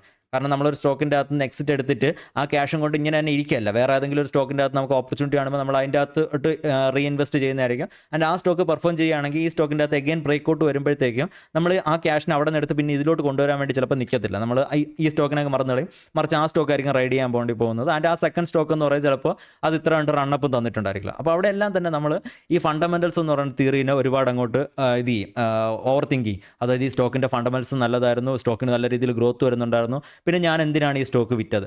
ഇതേ തിയറി തന്നെ നമുക്ക് വേണമെങ്കിൽ ആൻ്റണി വേസ്റ്റ്, നമ്മൾ ആദ്യം ഡിസ്കസ് ചെയ്ത ആൻ്റണി വേസ്റ്റിൻ്റെ അകത്ത് നമുക്ക് സംസാരിക്കാവുന്നതാണ്. അപ്പോൾ ഈ സ്റ്റോക്കുകളിലൊക്കെ നമ്മൾ നോക്കാൻ നേരത്ത് നമുക്ക് വന്നേക്കുന്ന ആ ഒരു എക്സ്പീരിയൻസ് വെച്ചിട്ട് മാത്രമാണ് സംസാരിക്കുന്നത്. ഓക്കെ, ഞാൻ ഈ സ്റ്റോക്കിൽ എൻട്രി എടുത്തിട്ട് എനിക്ക് സ്റ്റോപ്പ് ലോസ് അടിച്ചു, അതിനുശേഷം ഞാൻ എക്സിറ്റ് ആയി പോയി, സ്റ്റോക്ക് തിരിച്ച് മേലോട്ട് കയറിപ്പോയി, ഞാൻ എന്തിന് എക്സിറ്റ് ചെയ്തു എന്നുള്ള രീതിയിൽ നമ്മൾ സെൽഫ് പണിഷ് ചെയ്യുന്നതായിരിക്കും, അല്ലെങ്കിൽ നമ്മൾ അതിനെപ്പറ്റി മാത്രമേ നമ്മൾ ചിന്തിക്കുന്നുണ്ടായിരിക്കും. പക്ഷേ അവിടെ നമ്മൾ മൂന്നാമത്തെ ഒരു കാറ്റഗറി സ്റ്റോക്കുകളെ പറ്റിയിട്ട് മറന്നു പോവുകയാണ്. മൂന്നാമത്തെ കാറ്റഗറി എന്ന് വെച്ച് കഴിഞ്ഞാൽ സ്റ്റോപ്പ് ലോസ് അടിച്ചതിന് ശേഷം ഒരിക്കലും മേലോട്ട് കയറി വരാത്ത ഫണ്ടമെൻ്റലി സ്ട്രോങ് ആയിട്ടുള്ള സ്റ്റോക്കുകളാണ് ഈ മൂന്നാമത്തെ കാറ്റഗറി എന്ന് പറയുന്നത്. ഇപ്പോൾ അവിടെ എക്സാമ്പിളായിട്ട് നമ്മൾ തന്നെ ഡിസ്കസ് ചെയ്തിട്ടുണ്ടായിരുന്ന HPIL എന്ന് പറഞ്ഞ സ്റ്റോക്ക് നോക്കുക. ഒരിക്കൽ നമ്മൾ ഡിസ്കസ് ചെയ്തിട്ട് ശേഷം അതിൻ്റെ അകത്ത് ബ്രേക്കൗട്ട് വരുന്നു, മേലിലോട്ട് പോകുന്നു, ബ്രേക്ക് ഡൗൺ വരുന്നു, സ്റ്റോക്ക് ഇതുവരെ മേലിലോട്ട് കയറിയിട്ടില്ല. അപ്പോൾ നമ്മൾ ഇതിൻ്റെ അകത്തൊക്കെ എത്ര ടൈമാണ് വേസ്റ്റ് ആവുന്നതെന്ന് നോക്കുക. ഈ സ്റ്റോക്ക് നമ്മൾ സംസാരിച്ചിട്ടുണ്ടായിരുന്നത് ജനുവരിയിലാണ്, ആൻഡ് ഇപ്പോൾ നോക്കുക ഏകദേശം സെപ്റ്റംബറിലോട്ടായിട്ടുണ്ട്, ഏകദേശം 9ാമത്തെ മാസത്തിലോട്ട് കടന്നിരിക്കുകയാണ്. അതിൻ്റെ സ്റ്റോക്കിൻ്റെ അകത്ത് ഇതുവരെ നമുക്ക് വെൽത്ത് ക്രിയേഷൻ നടന്നിട്ടില്ല. അപ്പോൾ അങ്ങനെ വരാൻ നേരത്തെ ഇത്രയും സമയം നമ്മൾ വേസ്റ്റ് ആവുകയാണ്. വേറെ കുറേ സ്റ്റോക്കുകൾ നമ്മൾ കണ്ടതെന്ന് വെച്ച് കഴിഞ്ഞാൽ 3 മാസത്തിൻ്റെ അകത്ത് സ്റ്റോക്കുകൾ എന്താ പറയുക 70%, 80% റണ്ണപ്പ് ചെയ്ത സ്റ്റോക്കുകൾ കണ്ടിട്ടുണ്ട്. അപ്പോൾ ഈ സ്റ്റോക്കുകളെല്ലാം കളഞ്ഞിട്ട് നമ്മൾ ഈ സ്റ്റോക്കിൽ ഈ താഴോട്ട് പോയിക്കൊണ്ടിരുന്ന ഈ സ്റ്റോക്കിൽ തന്നെ നിന്നിരുന്നെങ്കിൽ നമുക്ക് വരാൻ പോരുന്ന നഷ്ടങ്ങളാണ് ഈ നമ്മൾ കാണുന്നത്. ഇതേ കണക്ക് തന്നെ ട്രാക്സണിൽ നമ്മൾ നോക്കുകയാണെങ്കിൽ ട്രാക്സനെ സംബന്ധിച്ചിടത്തോളം ബ്രേക്കൗട്ട് തന്നതിന് ശേഷം താഴോട്ട് പോയിട്ടുണ്ടായിരുന്നൊരു സ്റ്റോക്കാണ്. ശങ്കര ബിൽഡിങ്ങിനെ സംബന്ധിച്ചിടത്തോളം അതിൻ്റെ അകത്ത് നമ്മൾ ഡിസ്കസ് ചെയ്തപ്പോഴേ പറഞ്ഞിട്ടുണ്ടായിരുന്നു, അതിൻ്റെ അകത്ത് ഒരു അണ്ടർലൈങ് ഒരു ഡീമർജർ പ്രോസസ്സിലാണ്. അപ്പോൾ ആ പ്രോസസ്സ് നടന്നാൽ മാത്രമേ നമുക്ക് വെൽത്ത് ക്രിയേഷൻ കിട്ടത്തുള്ളൂ എന്ന് നമ്മൾ പറഞ്ഞിട്ടുണ്ടായിരുന്നു. പക്ഷേ എന്നിരുന്നാൽ പോലും അതിനെ ജസ്റ്റ് ടെക്നിക്കൽ മാത്രം നോക്കിയിട്ട് ഒരാൾ ബൈ ചെയ്തിട്ടുണ്ടായിരുന്നെങ്കിൽ, ടെക്നിക്കലി ഇവിടെ ബ്രേക്കൗട്ട് വരാൻ നേരത്ത് ബൈയിങ് കാര്യങ്ങളൊക്കെ നടത്തിയിട്ടുണ്ടായിരുന്നെങ്കിൽ ആ സ്റ്റോക്കിൻ്റെ അകത്ത് നോക്കുക എത്രമാത്രം സമയവും പൈസയാണ് നഷ്ടത്തിലോട്ട് പോയിക്കൊണ്ടിരുന്നത്. അപ്പോൾ ഒരു സ്റ്റോക്ക് നമ്മൾ എടുത്തതിന് ശേഷം നമ്മൾ ഈ ആദ്യം വന്നിരിക്കുന്ന രണ്ടാമത്തെ ആ കാറ്റഗറിയിലോട്ട് പോകാം. ഇപ്പോൾ നെറ്റ്വെബിലോട്ട് നോക്കാൻ നേരത്തും അതല്ലെങ്കിൽ ധർമ്മജിലോട്ട് നോക്കാൻ നേരത്തും ഒക്കെ തന്നെ നമ്മളൊരു സ്റ്റോക്കിൻ്റെ അകത്ത് നമ്മൾ എൻട്രി എടുത്തതിന് ശേഷം നമ്മൾ അതിന് താഴോട്ട് വന്നപ്പോഴത്തേക്കും അതിൻ്റെ അകത്ത് നിന്ന് എക്സിറ്റ് ചെയ്തിട്ടില്ലായിരുന്നെങ്കിൽ നമുക്ക് ഒരിക്കലും അത് പറയാൻ വേണ്ടി പറ്റത്തില്ല ആ സ്റ്റോക്ക് എഗെയിൻ മെയിലോട്ട് വരുമോ. അത് കൺസിസ്റ്റൻ്റ് ആയിട്ട് നേരത്തെ കണ്ടതുപോലെ ട്രാക്സൻ്റെ അകത്തും HPIL ശങ്കരയിലൊക്കെ നമ്മൾ കണ്ടതുപോലെ അത് കൺസിസ്റ്റൻ്റ് ആയിട്ട് താഴോട്ട് ഉണ്ടായിരുന്ന ഒരു കാൻഡിഡേറ്റ് ആണോ ഇല്ലയോ നമുക്ക് ഒരിക്കലും തന്നെ മുൻകൂട്ടി പറയാൻ വേണ്ടി പറ്റത്തില്ല. അത് കയറി പോയിട്ടുള്ള സ്റ്റോക്കുകളായതുകൊണ്ട് നമ്മൾ അതിൻ്റെ അകത്ത് ഹിസ്റ്ററി നോക്കിയിട്ട് ഇതിൻ്റെ അകത്ത് ഫണ്ടമെൻ്റലി സ്ട്രോങ് ആയിട്ടുള്ള സ്റ്റോക്കുകൾ നിങ്ങൾ ഹോൾഡ് ചെയ്താൽ പോരേ എന്നുള്ളൊരു ഹിസ്റ്ററി നമുക്ക് അവിടെ എന്താ പറയുക അവിടെ ഒട്ടിച്ച് വെക്കാമെന്നല്ലാതെ അതിൻ്റെ അകത്ത് പ്രത്യേകിച്ച് നമുക്ക് ആദ്യമേ തന്നെ അത് കയറി പോകുന്നതിന് മുന്നേ നമുക്ക് ഒരിക്കലും അതിൻ്റെ അകത്തൊരു കൺഫർമേഷൻ ഇല്ലായിരുന്നു. അത് താഴോട്ട് പോകുമ്പോഴത്തേക്കും നമ്മൾ എക്സിറ്റ് ചെയ്യുകയും തിരിച്ച് നമുക്ക് കൺഫർമേഷൻ കിട്ടി ബ്രേക്കൗട്ട് വന്ന് അടുത്ത് എഗെയിൻ സ്റ്റോക്ക് അപ് ട്രെൻഡ് വരുമ്പോഴത്തേക്കും അതിൻ്റെ അകത്ത് റീ എൻട്രി ചെയ്യുകയും വഴി മാത്രമേ നമുക്ക് സ്റ്റോക്ക് മാർക്കറ്റിൻ്റെ അകത്ത് സക്സസ്ഫുള്ളി നമ്മുടെ ക്യാപിറ്റൽ നമുക്ക് എന്താ പറയുക ഗ്രോ ചെയ്യിക്കാൻ വേണ്ടി പറ്റത്തുള്ളൂ. അതല്ലാത്ത പക്ഷം നമ്മൾ ഈ താഴോട്ട് പോകുന്ന സ്റ്റോക്കുകളിൽ നമ്മൾ ഹോൾഡിംഗ് കണ്ടിന്യൂ ചെയ്യാണ്, ഫണ്ടമെൻ്റലി സ്ട്രോങ് ആണെന്ന് പറഞ്ഞ് ഹോൾഡിംഗ് കണ്ടിന്യൂ ചെയ്യുകയാണെങ്കിൽ ഇപ്പോൾ കഴിഞ്ഞ കുറേ വർഷങ്ങളായിട്ട് ഇതേ കണക്ക് ഫണ്ടമെൻ്റലി സ്ട്രോങ് ആയിട്ടുള്ള ഏഷ്യൻ പെയിൻറ്റിലും HDFC ബാങ്കിലും കോട്ടക്കിൻ്റെ അകത്തും പെട്ട് കിടക്കുന്ന ആൾക്കാരെ പോലെ നമ്മളും ഈ സ്റ്റോക്കുകളിലൊക്കെ ഇങ്ങനെ ട്രാപ്പായി കിടക്കും. ആ സമയത്ത് വേറെ ഏതെങ്കിലുമൊക്കെ സ്റ്റോക്കുകൾ ഇവിടെ ഇങ്ങനെ റണ്ണപ്പ് തന്നുകൊണ്ടിരിക്കും. അപ്പോൾ നമുക്ക് ആ ഓപ്പർച്യൂണിറ്റി എല്ലാം നമ്മൾ മിസ് ചെയ്ത് പോവാണ്. അപ്പോൾ ഈ പ്രോബബിലിറ്റി എന്ന് പറയുന്ന ആ ഒരു ഗെയിം നമ്മൾ കൃത്യമായിട്ട് യൂട്ടിലൈസ് ചെയ്യണം. അതായത് ആ പ്രോബബിലിറ്റി താഴോട്ട് പോകുമ്പോഴത്തേക്കും നമ്മൾ ആദ്യം മനസ്സിലാക്കേണ്ട കാര്യം എന്ന് വെച്ച് കഴിഞ്ഞാൽ നമ്മൾക്ക് പ്രത്യേകിച്ച് വലിയ ഗുണമൊന്നുമില്ല. ഓക്കെ, നമുക്ക് വലിയ പവറൊന്നുമില്ല. നമ്മൾ പിടിക്കുന്ന എല്ലാം പുളിങ്കൊമ്പ് ആവണമെന്ന് നമുക്ക് ഒരിക്കലും പറയാൻ വേണ്ടി പറ്റത്തില്ല. നമ്മൾ എടുക്കുന്നതിൽ കുറച്ച് സ്റ്റോക്കുകൾ താഴോട്ട് തന്നെ പോകുന്നതായിരിക്കും. അപ്പോൾ അതുകൊണ്ട് തന്നെ ആ താഴോട്ട് പോകുന്ന സ്റ്റോക്കുകൾ മാക്സിമം അവോയ്ഡ് ചെയ്തിട്ട് അപ് ട്രെൻഡിൽ പോകുന്ന സ്റ്റോക്കുകളിലോട്ട് മാക്സിമം അലോക്കേഷൻ ഇൻക്രീസ് ചെയ്ത് കൊടുക്കുക എന്ന് പറഞ്ഞ പരിപാടി മാത്രമേ നമുക്ക് സ്റ്റോക്ക് മാർക്കറ്റിൻ്റെ അകത്ത് ചെയ്യാൻ വേണ്ടി പറ്റത്തുള്ളൂ. നമുക്ക് ഒരിക്കലും തന്നെ ആദ്യമേ കുറേ സ്റ്റോക്ക് എടുക്കാൻ നേരത്ത് കുറേ ഏതൊക്കെയാണ് താഴോട്ട് പോകാൻ പോകുന്നത് നമുക്ക് ഒരിക്കലും തന്നെ മുൻകൂട്ടി പ്രെഡിക്റ്റ് ചെയ്യാൻ വേണ്ടി പറ്റത്തില്ല. മിക്കവാറും മാർക്കറ്റിൻ്റെ അകത്ത് കാണുന്നതെന്ന് വെച്ച് കഴിഞ്ഞാൽ ഫണ്ടമെൻ്റലി സ്ട്രോങ് ആയിട്ടുള്ള ഏറ്റവും ഫണ്ടമെൻ്റൽ ബാക്കപ്പ് സ്റ്റോറിക്ക് കാര്യങ്ങളൊക്കെ വളരെയധികം വാലിഡ് ആയിട്ടുള്ള സ്റ്റോക്കുകളാണ് കുറച്ച് റണ്ണപ്പ് വരുന്നത്. ഫണ്ടമെൻ്റലി കുറച്ചുകൂടെ വീക്ക് ആയിട്ടുള്ള സ്റ്റോക്കുകൾ ആ സെക്ടറിൻ്റെ ഫേവറിലോട്ട് വരാൻ നേരത്ത് അതായിരിക്കും ഏറ്റവും കൂടുതൽ റണ്ണപ്പും തരുന്നത്. അപ്പോൾ അതുകൊണ്ട് ഇവിടെ എല്ലാം തന്നെ നമ്മൾ കുറച്ചുകൂടെ ഹമ്പിളാക്കുക. നമ്മുടെ ഒരു സെലക്ഷൻ പ്രോസസ്സ് എന്ന് പറയുന്നത് അൾട്ടിമേറ്റ് അല്ലെന്നും നമ്മൾ എടുക്കുന്ന സ്റ്റോക്കുകൾ താഴോട്ട് പോകാനുള്ള പ്രോബബിലിറ്റി ഉണ്ടെന്നും അതിൻ്റെ ആ പ്രോബബിലിറ്റി താഴോട്ട് പോകുന്ന സ്റ്റോക്കുകളിലും കുറേ സ്റ്റോക്കുകൾ തിരിച്ച് കയറി വരുമെന്നും കുറച്ച് സ്റ്റോക്കുകൾ എന്നേക്കുമായിട്ട് താഴോട്ട് ഇടിഞ്ഞ് പോകുമെന്നും. അപ്പോൾ അതുകൊണ്ട് തന്നെ നമ്മൾ ഇതിൻ്റെ അകത്ത് താഴോട്ട് ഇടിയുമ്പോഴത്തേക്കും പ്രോഫിറ്റ് ബുക്ക് ചെയ്യുക അല്ലെങ്കിൽ സ്റ്റോപ്പ് ലോസ് അടിക്കുന്നതിനനുസരിച്ചിട്ട് നമ്മൾ ലോസ് ബുക്ക് ചെയ്തോ ഇറങ്ങി മാറുന്നതാണ് ഏറ്റവും വൈസായിട്ടുള്ള ഡിസിഷൻ എന്ന് നമ്മൾ കൃത്യമായിട്ട് മനസ്സിലാക്കാൻ വേണ്ടി ശ്രമിക്കുക. ആൻഡ് ഇനി ഒരു കാറ്റഗറി സ്റ്റോക്കുകളിലൂടെ വരുന്നതായിരിക്കും. അതെന്ന് വെച്ച് കഴിഞ്ഞാൽ നമ്മുടെ ഫ്ലെക്സ് ഫുഡ്സ്. ഇവിടെ നോക്കാം, ഫ്ലെക്സ് ഫുഡ്സ് എന്ന് പറഞ്ഞ സ്റ്റോക്കിൻ്റെ പാറ്റേൺ നോക്കുക. അതൊരു സൈഡ് വേസിൽ തന്നെയാണ് നിൽക്കുന്നത്. ഇതുവരെ അത് മേലോട്ടും പോയിട്ടില്ല, താഴോട്ട് വന്ന് സ്റ്റോപ്പ് ലോസും അടിച്ചിട്ടില്ല. നെക്സ്റ്റ് സ്റ്റോക്ക് എന്ന് പറയുന്നത് മഹീന്ദ്ര ലോജിസ്റ്റിക്സ്. ഈ സ്റ്റോക്ക് എന്ന് പറയുന്നത് എഗെയിൻ മേലോട്ടും പോയിട്ടില്ല, താഴോട്ട് വന്ന് നമ്മുടെ സ്റ്റോപ്പ് ലോസും അടിച്ചിട്ടില്ല. ഇങ്ങനെയുള്ള കുറച്ച് സ്റ്റോക്കുകൾ നമ്മുടെ പോർട്ട്ഫോളിയോക്കായിട്ട് ഉണ്ടായിരിക്കാം. ആൻഡ് ഇതിൻ്റെയൊക്കെ അകത്ത് തന്നെ നമുക്ക് കുറേ അണ്ടർലൈൻ തിയറീസ് ഉണ്ടായിരിക്കും. അപ്പോൾ മഹീന്ദ്ര ലോജിസ്റ്റിക്സിനെ സംബന്ധിച്ചിടത്തോളം അതൊരു ടേൺ അറൗണ്ട് സ്റ്റോറിയാണ്. ആ ടേൺ അറൗണ്ട് നടന്നാൽ മാത്രമേ അതിൻ്റെ അകത്ത് നമുക്ക് വെൽത്ത് ക്രിയേഷൻ കിട്ടത്തുള്ളൂ. ഇനി വേറൊരു എക്സാമ്പിൾ ഇപ്പോൾ ശങ്കര നോക്കുകയാണെങ്കിൽ ശങ്കര ഒരു ഡീമർജർ തിയറിയാണ്. ഇനി അതേ കണക്കിന് ഫ്ലെക്സ് ഫുഡ്സിൻ്റെ അകത്ത് വരാൻ നേരത്ത് അതിൻ്റെ അകത്തൊരു അക്യുമുലേഷൻ നടക്കുന്നുണ്ട്, അതിൻ്റെ അകത്തൊരു ക്യാപെക്സ് നടന്നിട്ടുണ്ട്. ആ രീതിയിലുള്ളൊരു തിയറിയാണ്. അപ്പോൾ ആ അക്യുമുലേഷൻ കംപ്ലീറ്റ് ആയാൽ മാത്രമേ അതിൻ്റെ അകത്ത് റണ്ണപ്പ് വരത്തുള്ളൂ. അപ്പോൾ ഈ സ്റ്റോക്കുകൾക്കൊക്കെ ഒരു അണ്ടർലൈങ് തിയറി ഉണ്ട്. ആൻഡ് ഈ അണ്ടർലൈങ് തിയറി പ്ലേ ഔട്ട് ആവുന്നത് വരെ നമ്മൾ വെയിറ്റ് ചെയ്യേണ്ടതായിട്ടൊരു ബാക്കിയുള്ള മറ്റൊരു സൈഡിൽ കൂടെ ബാക്കിയുള്ള സ്റ്റോക്കുകൾ എല്ലാം റണ്ണപ്പ് തന്നാലും അതൊക്കെ 2x 3x ഒക്കെ റിട്ടേൺസ് തന്നാലും ഈ അണ്ടർലൈൻ തിയറി പ്ലേ ആവുന്നത് വരെ നമ്മൾ ഈ പർട്ടിക്കുലർ സ്റ്റോക്കുകളുടെ അകത്ത് നമ്മൾ വെയിറ്റ് ചെയ്യേണ്ടതായിട്ട് വരും. ആൻഡ് ഈ കാര്യം നിങ്ങൾ ഒരു എന്താ പറയുക ഒരു പോർട്ട്ഫോളിയോ മാനേജ് ചെയ്യാൻ നേരത്തെ മനസ്സിലാക്കണം. ആൻഡ് അതുകൊണ്ട് തന്നെ ഈ സ്റ്റോക്കുകളുടെ അകത്ത് നിങ്ങൾക്ക് വലിയ റിട്ടേൺസ് കിട്ടുന്നില്ല എന്ന് പറഞ്ഞുകൊണ്ട് നിങ്ങൾ ഇതിൽ നിന്ന് സ്വിച്ച് ചെയ്യേണ്ട കാര്യമില്ല. കാരണം ഇതിൻ്റെ അകത്ത് അണ്ടർലൈൻ തിയറി പ്ലേ ആവുന്നത് വരെ നിങ്ങൾ വെയിറ്റ് ചെയ്താൽ മാത്രമേ നിങ്ങൾക്ക് ഇതിൻ്റെ അകത്ത് റണ്ണപ്പ് കിട്ടത്തുള്ളൂ. ആൻഡ് അത് മനസ്സിലാക്കിക്കൊണ്ടായിരിക്കണം നിങ്ങൾ ഇതിൻ്റെ അകത്ത് ഇനിഷ്യൽ പൊസിഷൻ ബിൽഡ് ചെയ്യേണ്ടത്. നിങ്ങൾ ഈ സ്റ്റോക്കുകളുടെ അകത്ത് ബ്രേക്ക്ഔട്ടിന് മുന്നേ പൊസിഷൻസ് ബിൽഡ് ചെയ്തിട്ടുണ്ടെങ്കിൽ ആൻഡ് ഈ അണ്ടർലൈങ് തിയറി വെച്ചിട്ടായിരിക്കും അത് ബിൽഡ് ചെയ്തിട്ടുണ്ടാകുന്നത്. ആൻഡ് അത് പ്ലേ ഔട്ട് ആവുന്നവരെ നിങ്ങൾ വെയിറ്റ് ചെയ്താൽ മാത്രമേ നിങ്ങൾക്ക് ലോങ് ടൈമിൽ വെൽത്ത് ക്രിയേറ്റ് ചെയ്യാൻ വേണ്ടി പറ്റത്തുള്ളൂ. അപ്പോൾ ഇന്നത്തെ ഇത്രയും കാര്യങ്ങളാണ് ഞാൻ ഇന്നത്തെ ഈ ഒരു വീഡിയോ വഴിയിട്ട് മെയിനായിട്ട് കവർ ചെയ്യാൻ വേണ്ടി ശ്രമിച്ചിട്ടുണ്ടായിരുന്നത്. പക്ഷേ എന്നിരുന്നാലും ഒരു 2 എക്സാമ്പിൾസ് കൂടെ പറഞ്ഞിട്ട് നമുക്ക് ഇന്നത്തെ വീഡിയോ വൈൻഡപ്പ് ചെയ്യാം. ഫസ്റ്റ് എന്ന് പറയുന്നത് സംഹി ഹോട്ടൽസ് എന്ന് പറഞ്ഞ സ്റ്റോക്കാണ്. നമ്മൾ സംസാരിച്ചതിന് ശേഷം വളരെ നല്ല പെർസെൻറ്റേജ് താഴോട്ട് വന്ന് നല്ലൊരു ബ്രേക്ക് ഡൗൺ വന്ന് താഴോട്ട് വന്നിട്ടുണ്ടായിരുന്ന സ്റ്റോക്കാണ്. അത് ഇപ്പോൾ സ്റ്റോക്ക് നോക്കാൻ നേരത്ത് സ്റ്റോക്ക് അത്യാവശ്യം മേലിലോട്ട് കയറി വന്നുകൊണ്ടിരിക്കുകയാണ്. കാരണം എന്തെന്ന് വെച്ച് കഴിഞ്ഞാൽ ഈ സ്റ്റോക്കിൻ്റെ അകത്ത് ആ ബ്രേക്ക് ഡൗൺ വന്ന സമയത്ത് ഇതൊരു ബേസ് ക്രിയേഷനിലോട്ടാണ് പോയേക്കുന്നത്. അതിൻ്റെ ബേസ് ക്രിയേഷനിലോട്ട് പോയ സ്റ്റോക്ക് ആ ബേസ് ക്രിയേഷൻ ഇപ്പോൾ ഏകദേശം കംപ്ലീറ്റ് ആക്കിയിട്ട് അതിൻ്റെ റൈറ്റ് സൈഡിലോട്ട് വരുമ്പോഴത്തേക്കും അത്യാവശ്യം സ്ട്രെങ്ത് കാണിച്ച് പാറ്റേൺ അടുത്ത് ബ്രേക്ക്ഔട്ടിലോട്ട് വന്നുകൊണ്ടിരിക്കുകയാണ്. അപ്പോൾ ഇങ്ങനെ വരാൻ നേരത്ത് നമ്മൾ ഇതിൻ്റെ അകത്ത് ഓൾറെഡി പൊസിഷൻ സൈസ് ചെയ്യുകയോ എക്സിറ്റ് ചെയ്യുകയോ ചെയ്തിരിക്കുന്ന ഒരാളെ സംബന്ധിച്ചിടത്തോളം രണ്ടാമത് നമുക്ക് റീ അഡീഷൻസ് ചെയ്യാനുള്ള ഒരു ഫേസാണ് ഈ സ്റ്റോക്കിൻ്റെ അകത്ത് പൊയ്ക്കൊണ്ടിരിക്കുന്നത്. ഇതേ കണക്കിന് വേറൊരു സ്റ്റോക്ക് എന്ന് പറയുന്നത് UDS എന്ന് പറയുന്ന സ്റ്റോക്കാണ്. ഈ സ്റ്റോക്ക് നമ്മൾ സംസാരിച്ചതിന് ശേഷം വളരെ വലിയ പെർസെൻറ്റേജ് താഴോട്ട് പോയ ഒരു സ്റ്റോക്കാണ്. അതിനുശേഷം ഇപ്പോൾ സ്റ്റോക്ക് എഗെയിൻ അടുത്ത ഓൾ ടൈം ഹൈസ് ഹിറ്റ് ചെയ്ത് വരുന്നുണ്ട്. ഈ സ്റ്റോക്കിൻ്റെ അകത്തും അടുത്തൊരു ഇപ്പം ബ്രേക്ക്ഔട്ട് കാര്യങ്ങൾ കൺഫേം ആയിട്ടില്ല. പക്ഷേ ബ്രേക്ക്ഔട്ട് കൺഫേം ആകുന്നതിനനുസരിച്ചിട്ട് അല്ലെങ്കിൽ ഇപ്പോൾ റൈറ്റ് സൈഡിലോട്ട് നോക്കാൻ നേരത്തെ അത്യാവശ്യം നല്ല സ്ട്രെങ്ത് ആയിട്ട് ഓളിയും കാര്യങ്ങളൊക്കെ ബിൽഡ് ചെയ്യുന്നുണ്ട്. അപ്പോൾ ഈ പാറ്റേൺ കുറച്ചുകൂടി ബുള്ളിഷ് ആയിട്ടുള്ള പാറ്റേൺ ആണ് ഇപ്പം ബിൽഡ് ചെയ്തുകൊണ്ടിരിക്കുന്നത്. ഇതിൻ്റെ അകത്ത് നമുക്ക് പ്രൈസിൽ കൂടെ ബ്രേക്ക്ഔട്ട് സസ്റ്റെയിൻ ചെയ്യുമ്പോഴത്തേക്ക് നമുക്ക് എഗെയിൻ പൊസിഷൻസ് നമുക്ക് റീ അലോക്കേറ്റ് ചെയ്യാൻ പറ്റുന്നതാണ്. വേറെ സ്റ്റോക്കുകളിൽ നിന്ന് ഇതിൻ്റെ അകത്തോട്ട് റീ അലോക്കേഷൻസ് നടത്താൻ പറ്റുന്നതാണ്. ഇനി മേലോട്ട് പെർഫോമൻസ് നടത്താനുള്ള ചാൻസ് ഉണ്ട്. അതിൻ്റെ ലാസ്റ്റ് എക്സാമ്പിൾ ഇവിടെ പറയാനുള്ളതെന്ന് വെച്ച് കഴിഞ്ഞാൽ ആധാർ ഹൗസിംഗ് ഫിനാൻസ് ആണ്. ആധാർ നമ്മൾ സംസാരിച്ചതെന്ന് വെച്ച് കഴിഞ്ഞാൽ വളരെ ബുള്ളിഷ് ആയിട്ടുള്ളൊരു പാറ്റേൺ ആണെന്നൊക്കെ പറഞ്ഞുകൊണ്ട് നമ്മൾ ഏകദേശം ഈ ഒരു റേഞ്ചിൽ എനിക്ക് തോന്നുന്നു 440 ഒക്കെ റേഞ്ചിൽ നമ്മൾ സംസാരിച്ചൊരു സ്റ്റോക്കാണ്. സ്റ്റോക്ക് അവിടെ നിന്ന് ബ്രേക്ക് ഔട്ട് വന്ന് മേലോട്ട് കയറി പോയിട്ടുണ്ടായിരുന്നു.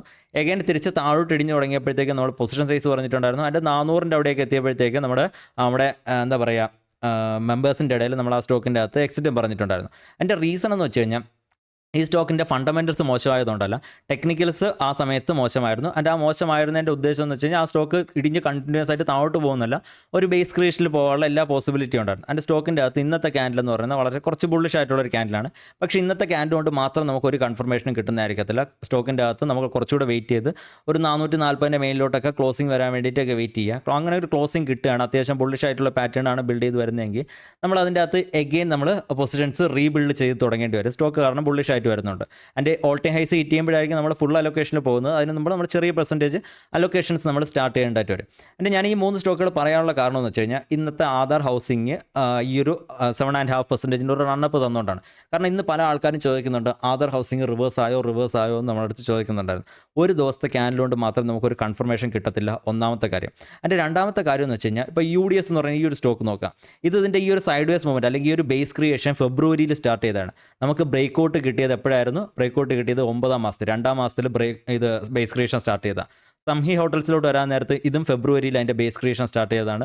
നമുക്ക് ബ്രേക്ക് ഔട്ട് കിട്ടുന്നത് ഇപ്പോഴും ബ്രേക്ക് ഔട്ട് ആയിട്ടില്ല. ഇനി ചിലപ്പോൾ ഈ മാസം അടുത്ത മാസമായിരിക്കും ചിലപ്പോൾ ഇതിൻ്റെ കൺഫേം ആയിട്ടുള്ളൊരു ബ്രേക്ക് ഔട്ട് കിട്ടാൻ പോകുന്നത്. അപ്പോൾ ഇത്ര രണ്ട് നീണ്ട സൈഡ് വേസ് ആയിരിക്കും ഒരു സ്റ്റോക്ക് പലപ്പോഴും തരുന്നത്. അപ്പോൾ അങ്ങനെ സൈഡ് വേസിലോട്ട് പോകാനുള്ള ഒരു പ്രോബബിലിറ്റി ഉള്ളതുകൊണ്ടാണ് നമ്മൾ ഈ സ്റ്റോക്കുകളുടെ അകത്ത് നമ്മൾ പൊസിഷൻ സൈസ് പറയുന്നത്. അതിൻ്റെ സ്റ്റോക്ക് അതിനനുസരിച്ച് കുറച്ച് താഴോട്ട് വന്നു. പക്ഷേ കുറച്ച് ചിലപ്പോൾ വളരെ റെയർ ആയിട്ട് കുറച്ച് ദിവസം കൊണ്ട് തന്നെ സ്റ്റോക്ക് ചിലപ്പോൾ മേലിലോട്ട് കയറിപ്പോയെന്ന് വരാം. അതിൻ്റെ അകത്ത് ബ്രേക്ക് ഔട്ട് കാര്യങ്ങൾ വന്നു വരാം. കാരണം എന്ന് വെച്ച് കഴിഞ്ഞാൽ ബേസിക്കലി ഇതിൻ്റെ അകത്തെല്ലാം തന്നെ സപ്ലൈ ഡിമാൻഡാണ് മാറ്റർ ചെയ്യുന്നത്. അതിൻ്റെ ആ സപ്ലൈ ഡിമാൻഡ് എപ്പോൾ വരുമെന്ന് നമുക്ക് മുൻകൂട്ടി വളരെ കൃത്യമായിട്ടൊന്നും തന്നെ പ്രെഡിക്റ്റ് ചെയ്യാൻ വേണ്ടി പറ്റത്തില്ല. നമ്മൾ വളരെ പോസിറ്റീവായിട്ട് സംസാരിച്ചുകൊണ്ടിരുന്ന ചില സ്റ്റോക്കുകൾ നോക്കുകയാണെങ്കിൽ, ഇപ്പോൾ ഒരു എക്സാമ്പിൾ പറയുകയാണെങ്കിൽ റുസ്തംജി നോക്കാൻ നേരത്ത്